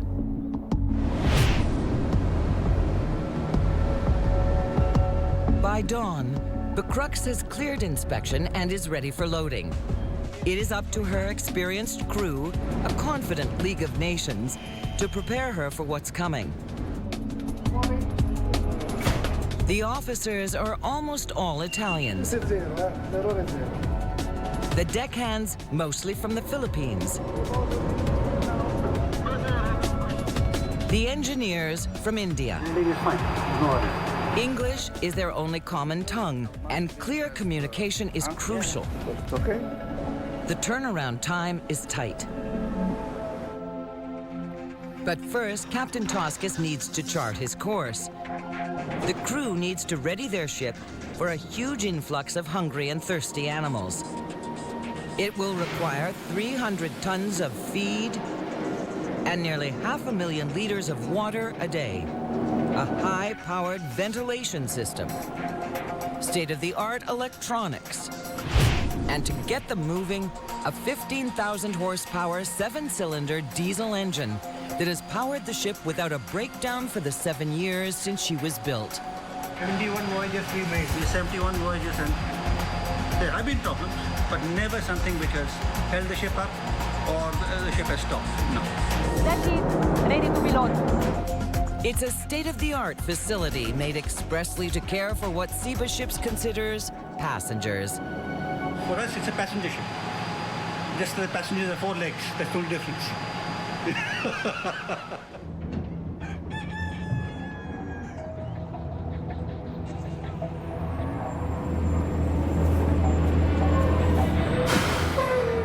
At stockyards a few kilometers from the port, thousands of cattle are herded into the staging area.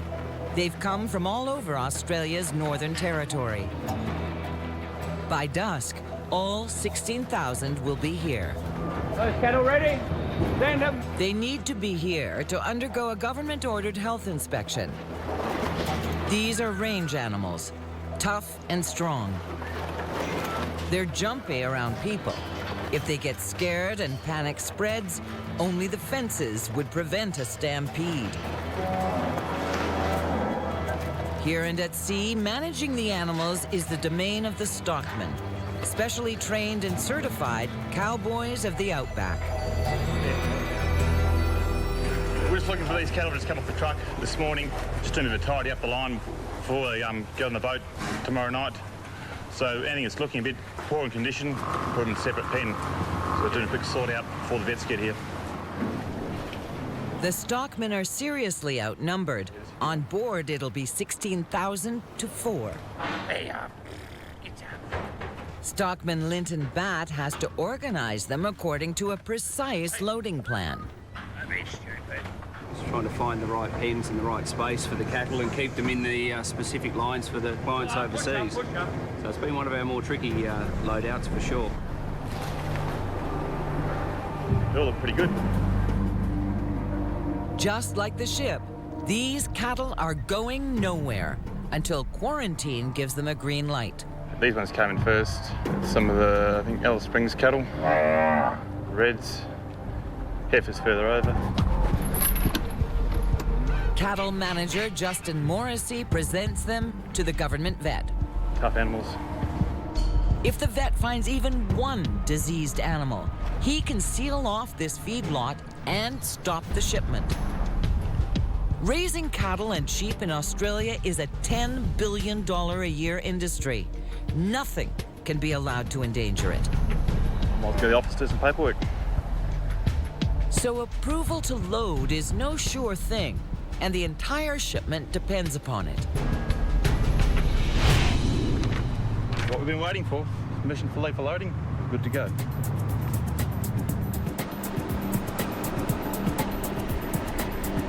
Getting cattle to the ship is the job of an Australian specialty, road trains. They're ungainly, but one of them can pack in 200 head per trip. That kind of size matters when you're racing against the clock to get all those cattle on board before it's time to go. Loading is a 2.5-day marathon, all day and night in sweltering tropical heat.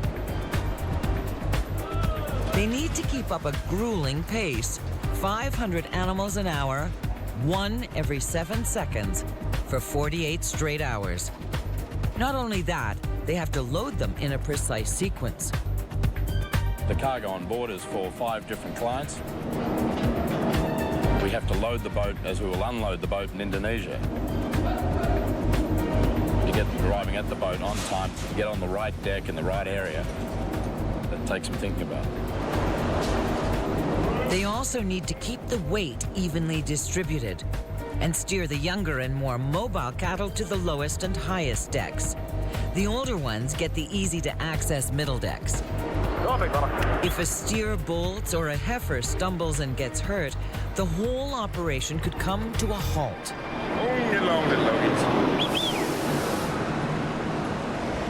And they have to do it road train after road train after road train. I'd say we're averaging around 500 head an hour. There's opportunities to go faster, but we don't like to push the cattle around too much. Too fast causes injuries and stress. Hurt or anxious cattle could lose weight on the voyage. Lost weight means lost profits.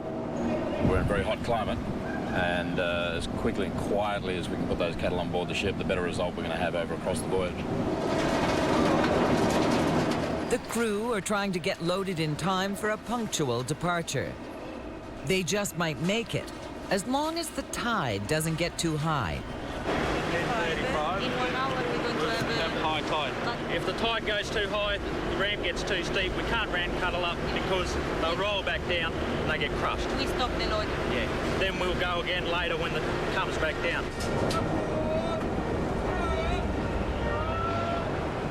It's a grueling job in sweltering heat and stifling humidity.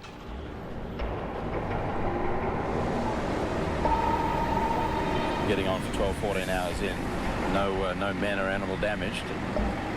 We take rest when we can. We work when the trucks are here. And that's the safety of the men and the livestock.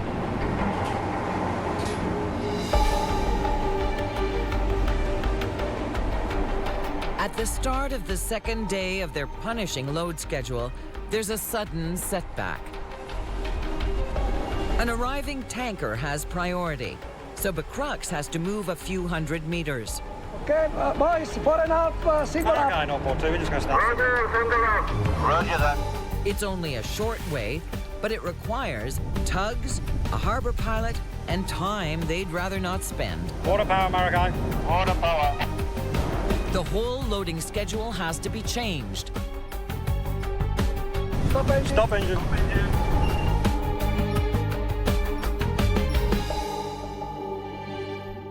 It's put us probably 12 hours behind. We should be able to get a few trucks in and keep the show moving. We can only go as fast as the trucks can get here, so that's a limiting factor, but we're ready to go now. Just as things get rolling again, a truckload of stumbling blocks rolls in. Reluctant sea travellers. Water buffalo. They can weigh up to 700 kilograms, and they throw that weight around. If you try to hurry them, they'll just get mad. This schedule can't afford any bovine mutinies. The stockmen are about to face a big, mean test. Here they come. Whee!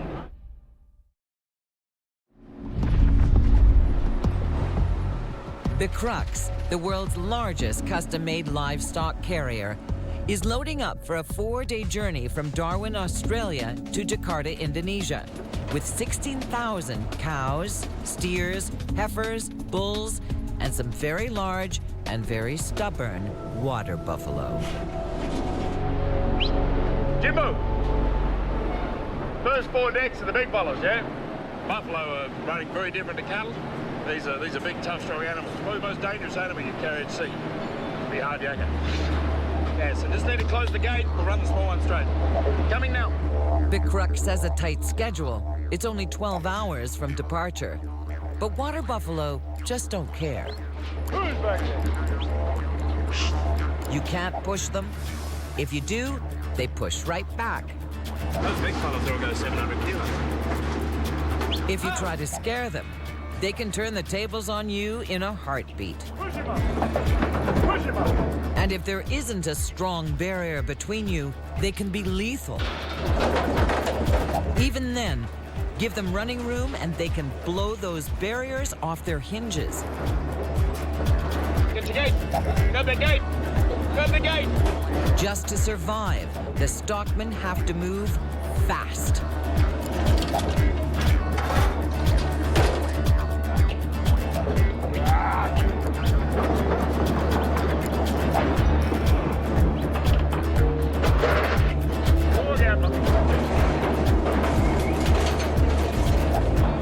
The size of those big fellas? Boy up.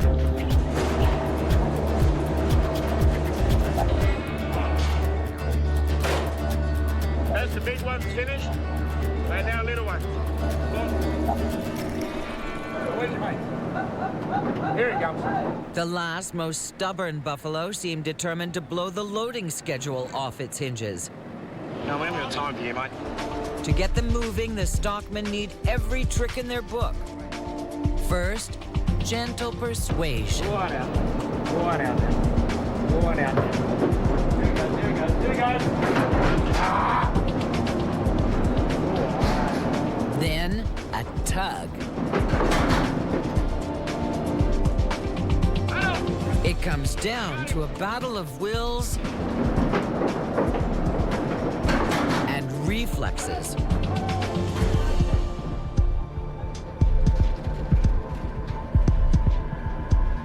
I think he nearly got you. One big old boy, obviously a reluctant traveller. Not only the free trip to Indonesia, he might have left his passport behind. Here we go.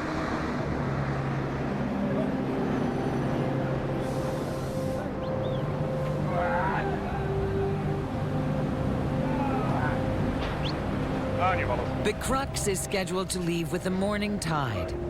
It's going to be another long night. Plan to finish about 2-3 o'clock in the morning. Do you have any news about pilot? Yeah, pilot will be 6:30. The officers put their heads together to chart the best route. They have to pass through the Java Sea, a notorious pirate zone. And if that's not bad enough, it's also monsoon season. Last week, a cyclone turned Darwin's harbor into a maelstrom. Nobody wants the danger and ordeal of dealing with large animals in heavy seas. As soon as off the coast of Australia, we are expecting a good current pushing us from aft. So I think we will reach in time in Jakarta. But once inside here is good. All right.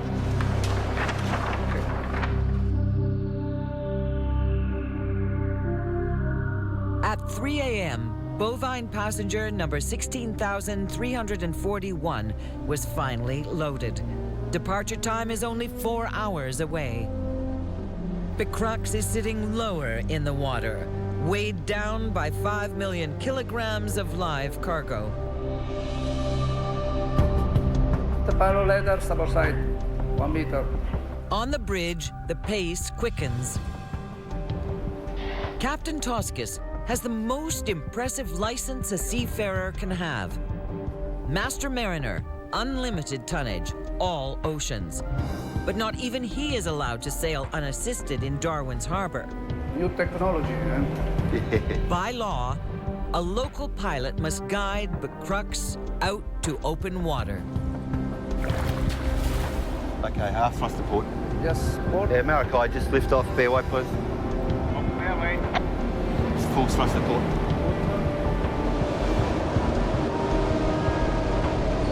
The big diesel cranks away with the power of 15,000 horses. Roger, no traffic. Thanks very much. Pushing Becrux and her 16,000 cattle out toward the Darwin Channel.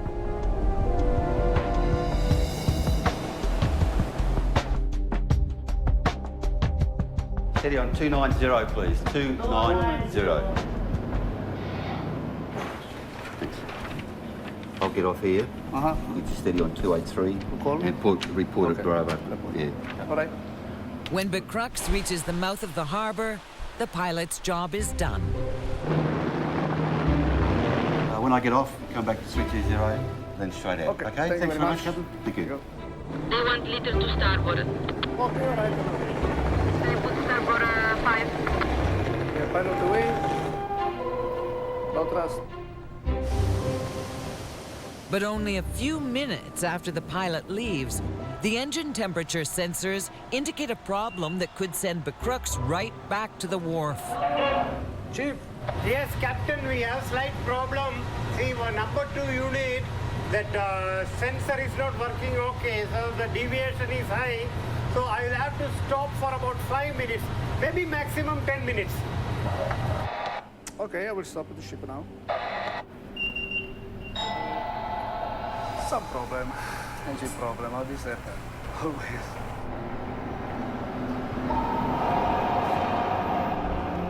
The engine's normal operating temperature is 80 degrees Celsius.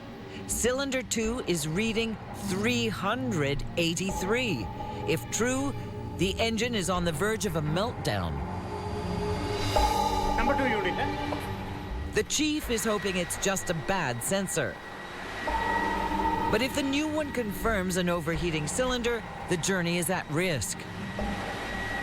Returning to the dock at Darwin will cost tens of thousands of dollars. Right now, this massive ship, fully loaded with more than 16,000 cattle, is adrift, barely a kilometer offshore. On the bridge, the next 10 minutes will feel like 10 hours. The Crux has just left the wharf in Darwin, Australia, but already within sight of the beach, she's dead in the water. Her engineers are scrambling to make a repair. That number 2 sensor is not working correct. That is why the deviation is showing high. Chief Engineer Ajith has shut down the diesel engine to see why cylinder 2 is reading nearly 5 times the normal temperature.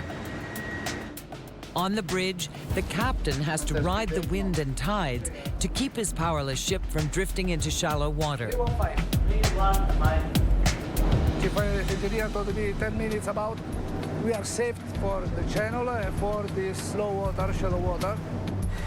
The chief engineer has ordered the sensor replaced. Now he needs to test both it and the engine.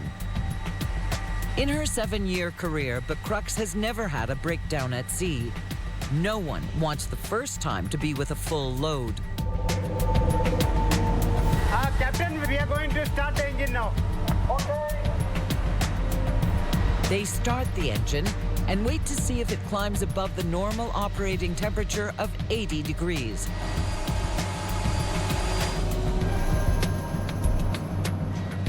The cylinder gets to 80 and holds. Fire on starboard side, side, parallel. Okay, Captain, everything is normal. Now you can bring the RPM to 127. So we can go. Slow ahead.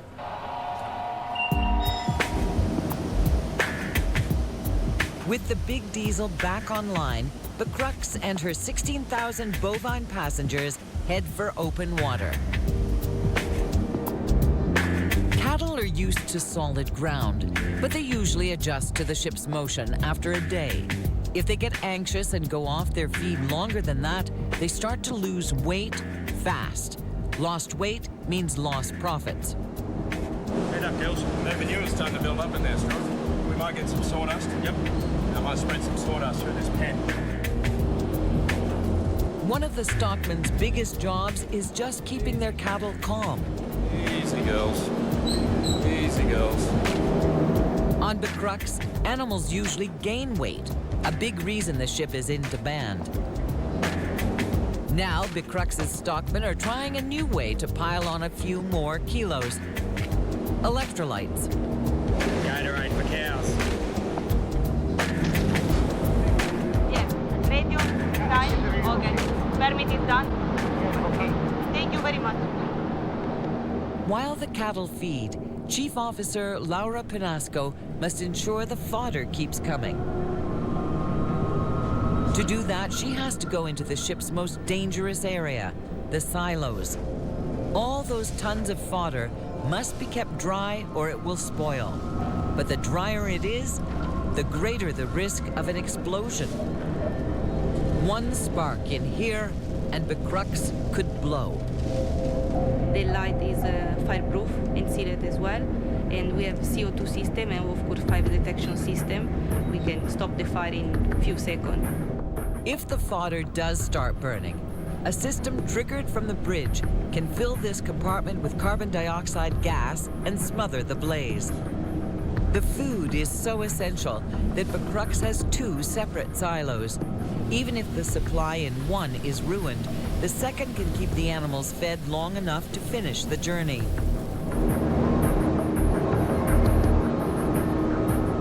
The silos are just the headwaters of an elaborate system that transports food to every pen on all 9 decks.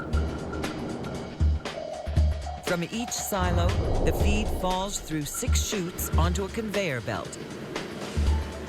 The conveyor runs to a lift. small scoops hoisted to the sun deck. Those yummy pellets then flow the length and breadth of the ship on more conveyors. Then gravity takes over, pulling the feed down a series of chutes through the decks and out to every trough. This system can deliver more than 300 tons a day. Contestants really are looking good, aren't they?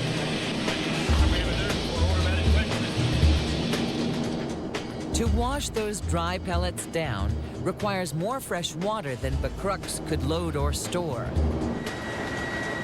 So to keep her passengers hydrated, the ship has 4 reverse osmosis desalinators that can transform seawater into more than 500,000 liters of fresh water a day.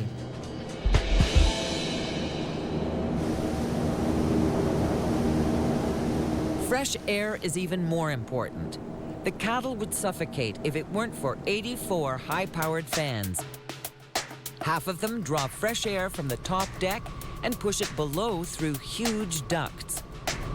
On each deck, deflectors divert the rushing air out through openings cut into the giant pipes. The other 42 fans suck hot, stale air from the pens up the tubes and out vents on the sun deck. Inside, it sounds like a jet engine, but the air in this huge ship is completely replenished every 60 seconds, 3 times faster than on a jetliner. Creature comforts for the officers and crew are important as well. Officers spend 6 months on board without a break. For the deckhands, it's a year. But there is time to relax, and there are benefits to sailing on a ship that flies the Italian flag. Okay, boys, wait a moment. Tonight, I will cooking for you. Lasagna. I hope you like, eh? Oh, thank you, Captain. Why not? Captain Toscas paid his way through the Maritime Academy by working as a cook. Cook. So every now and then, he takes a turn in the galley. Cook, tomorrow you coming on the bridge. I will show you how to pilot the boat. Yes, sir. Okay. It's for 20 minutes, sir. 20 minutes, but don't burn. Okay, sir. Oh, good. Me? Oh. Congratulations, sir. Thank you very much. Don't tell me that is not good. The crew of Becrux is as unusual as the ship's mission. Cowboys and sailors don't often mingle. When they do, not even 84 high-powered blowers can clear the air of all that testosterone. The stockmen are taller, but on this court, sea legs matter more, and the deckhands have got them.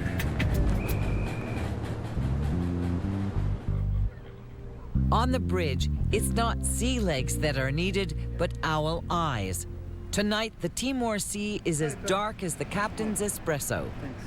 Third Officer Giuseppe Verducci is on the night watch. The speed also is going up, wind is going down, visibility very good. The weather is good, a mixed blessing, as the real threats in Indonesian waters are pirates. They sneak up alongside ships in powerful speedboats under cover of darkness. Armed with machine guns and grenades, pirate gangs board by clambering up grappling lines they hook onto a ship's railings. For young Third Officer Verducci, it's going to be a long night.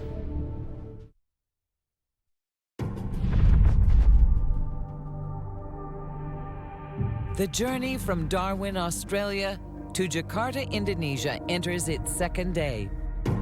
Becrux and her 16,000 four-legged passengers are making a respectable 18 knots, about 33 kilometers an hour.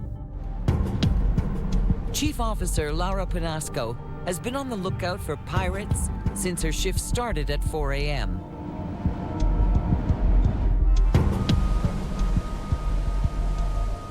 With the sun up, the threat of pirate attack is lower. But the officers are about to face a new challenge, a tight squeeze. Indonesia's islands are a barrier to ships sailing between East Asia and the Indian Ocean. We are just south of Timor, and we will be on the narrow channel on about 8 o'clock. All the maritime trade between East Asia and the Indian Ocean has to funnel through a few bottlenecks. The Roti Strait is only 10 kilometers wide, and its currents are notoriously strong. So the officers need to be especially vigilant, minding where the ship is heading, as well as the radar, the horizon, and the waters around them. East Timor, Indonesia. The stockmen have their own interests to watch over. They have to be on their guard for any signs of a contagious disease. With so many cattle crowded together, anything that could spread is likely to. The stockmen watch for warning signs like lost appetite. After years of working with livestock, they can single out an animal with a problem from a herd of thousands. That's that greyhound there, Stu, that hasn't been eating the last couple of days. Oh, yeah. Maybe we might pull her out. Right. Give us some antibiotics. I think she's picked up a minor infection. Yeah, right, mate. Bill, this is a hospital pen. Yep. Some sawdust made comfortable. There she is over the back. The stockman must act quickly when it comes to treatment. In this case, it's a gut infection and not contagious. So we're going to give her a course of antibiotics, see if we can sort the problem out and get her back in the swing of things and get her back on that foot. This will get her right. Done. All right, Stuart, just keep an eye on her for the next day or so. Next, the stockmen have to face a different medical crisis. One of the buffalo has an infection, but the treatment hasn't worked. There we go, mate. Yeah, mate, I've sedated him. He's out cold. Fully sedated? Yep, no, he's right to go. There we go, mate. They've run out of options. Is he fully sedated? He is, mate, yep. No, it's a terrible end to what's been a great day. Yeah, it's a shame, isn't it? All right, let's put him out of his misery. Excuse me.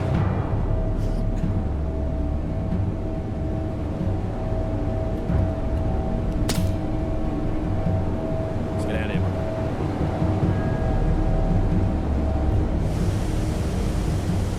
It's a grim sight, but the buffalo will neither go to waste nor pollute the water. The sea around here teems with hungry sharks. Up on the bridge, Captain Toscas is getting ready to enter the Java Sea. After we coming inside to Java Sea, this is very big, dangerous for pirates. The Java Sea is home water to some of the world's most dangerous pirates, with dozens of attacks in the last 5 years alone. The crux is heading right into the hot zone. Yeah, nowadays piracy is becoming a very big problem. We can do nothing. We can do nothing just to avoid them. The only thing that we can do is to be alert. Unarmed merchant ships are lucrative prey for pirates. Crews have their cash and belongings on board with them. And the crews themselves are valuable as hostages for ransom. The boss have a radio, huh? And you have also the radio. Captain Toscas must make sure everyone is prepared with a pirate drill.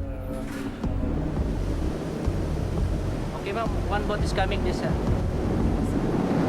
What? Yeah, this one. This point? Yeah, coming this side. I think we have a trouble. Yeah, okay. Put in steering. Fast. Hot. Hand is ready. Yeah. 296. 296 now. We want small boat coming, maybe piracy. Where? Even though it's only a drill, Captain Toscas and his crew take this exercise very seriously.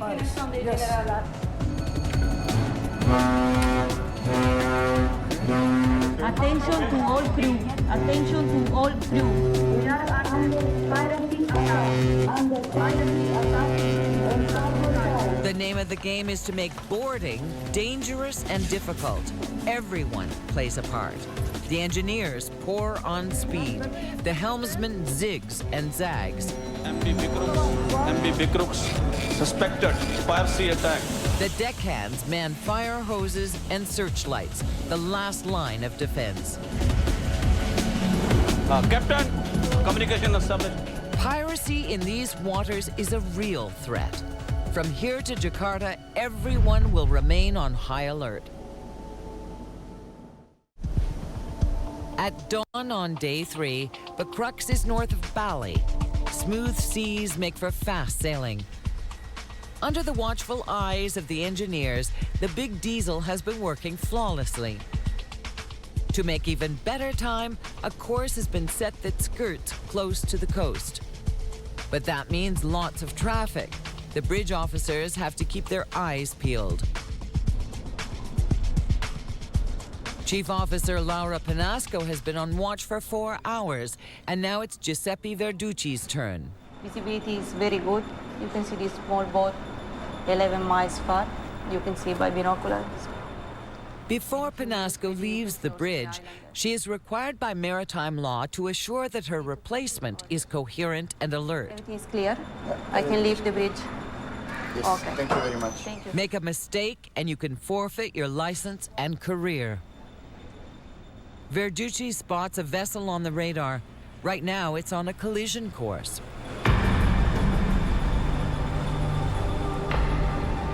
We have a ship on port bow coming toward us. With present course, actually, we can say we are in collision. Big as the ocean is, there are traffic laws. Because the approaching ship is on Becrux's port or left side, it's the one that must change course to avoid a collision. It's like on a car, like in a road. Verducci has to keep his course steady and track the other vessel. It does change course. But then an alarm goes off. One of the high-powered fans that pump fresh air to the cattle decks has failed. Actually, it's very important.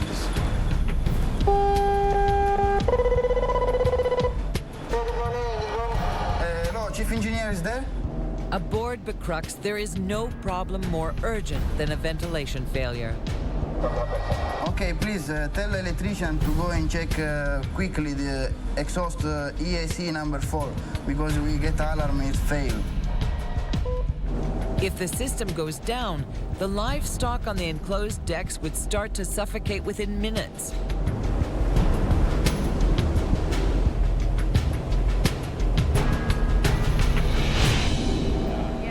But the situation turns out to be isolated to one blower and one embarrassed stockman. Buddy had a couple of gates on my arm to pen some cattle into a hospital pen, and my hat flew up the exhaust vent up into here, straight into the fan, stopped the system, jammed it tight, and chewed my hat to pieces as well. But the sea has more perils than the occasional shredded Stetson. Every year, more than 6,000 mariners are lost at sea. Even more would be lost if ships didn't practice how to rescue a person who's gone overboard.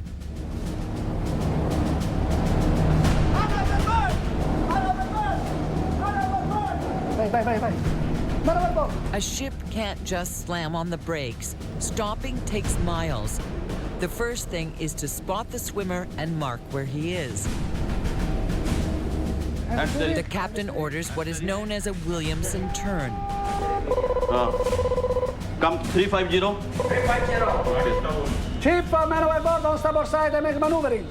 First, a hard 60-degree turn away from the swimmer, this time to port.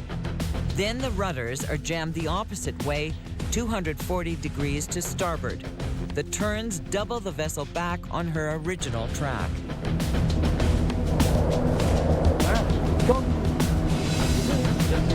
Northern I put in bottom.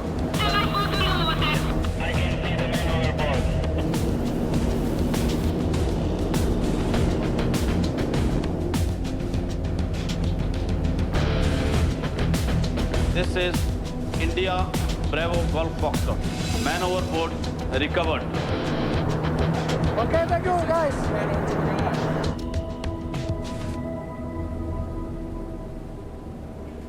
The next challenge Becrux has to face is very real and immediate. Skirting so close to the coast saves time and fuel, but adds hazards. Fishing boats, hundreds of them. Because they're wood, you can never be sure that they'll all show up on radar. It's impossible to slalom a behemoth like Becrux through so many small boats. Second Officer Manjit Aulak uses the rules of the maritime road to maintain Becrux's right-of-way. If he can keep the approaching boats on his left or port side, then they'll have to avoid him. He'll only need to yield to the ones on his right or starboard side. But everybody has to steer around fishing boats with nets in the water because they can't maneuver very well. We have one fishing boat ahead. She have nets in the water, doing fishing. So now she is not moving. I am observing him on the radar. Come 350. 350. What's the code? This is motor vessel Becrux, call sign India, Bravo, Golf Foxtrot. I will be keeping clear, keeping her port.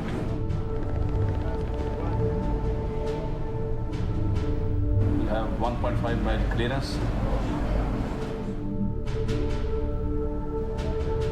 While the officers on the bridge white-knuckle it through the fishing fleet, the stockmen are sweating too.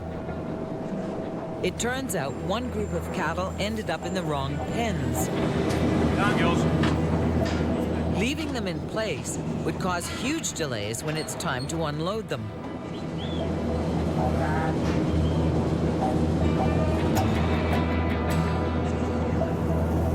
With that disaster averted, there's time for one last ale at the rail. Another great day, you blokes. Next stop, Jakarta.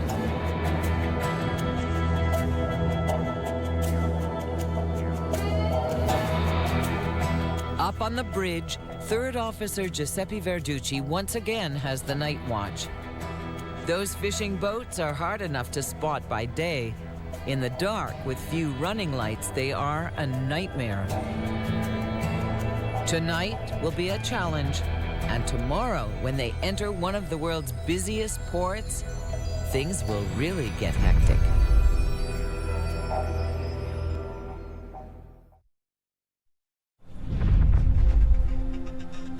Becrux has made it nearly all the way through the Java Sea on schedule and without meeting any pirates. We are on the chart, we are here, 45 miles north of Java. So we will be at Jakarta Pilot Station about 1600 today.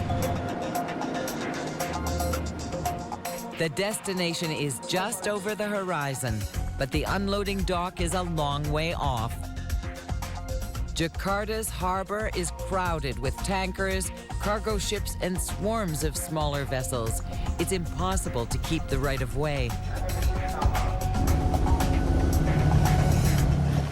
As they approach the narrow gap in the breakwater, it's time for the pilot to board.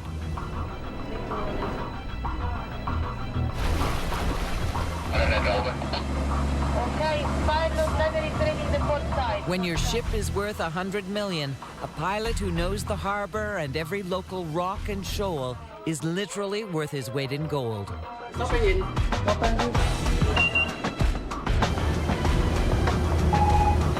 Forward.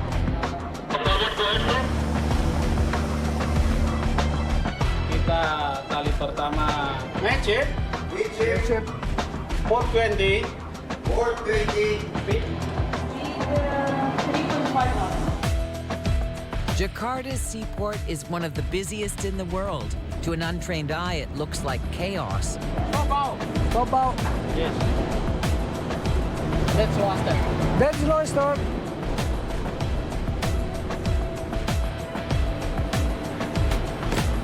Now we go after parallel. Yes. Okay, boss, is enough.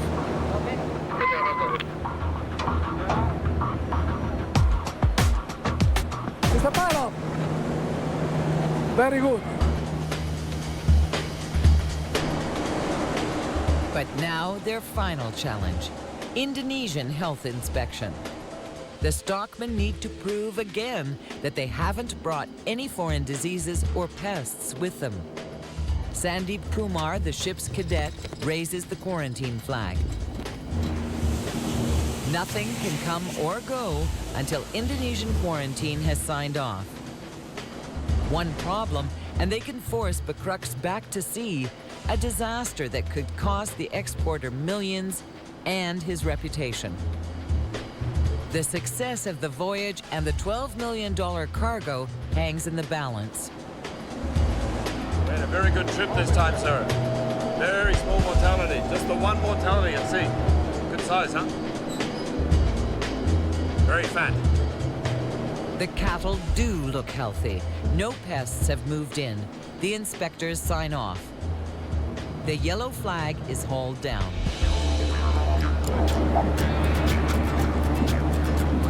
There are no road trains in Jakarta, just a line of small trucks that carry a few animals each. It's not quite the end of their journey. They're headed to market.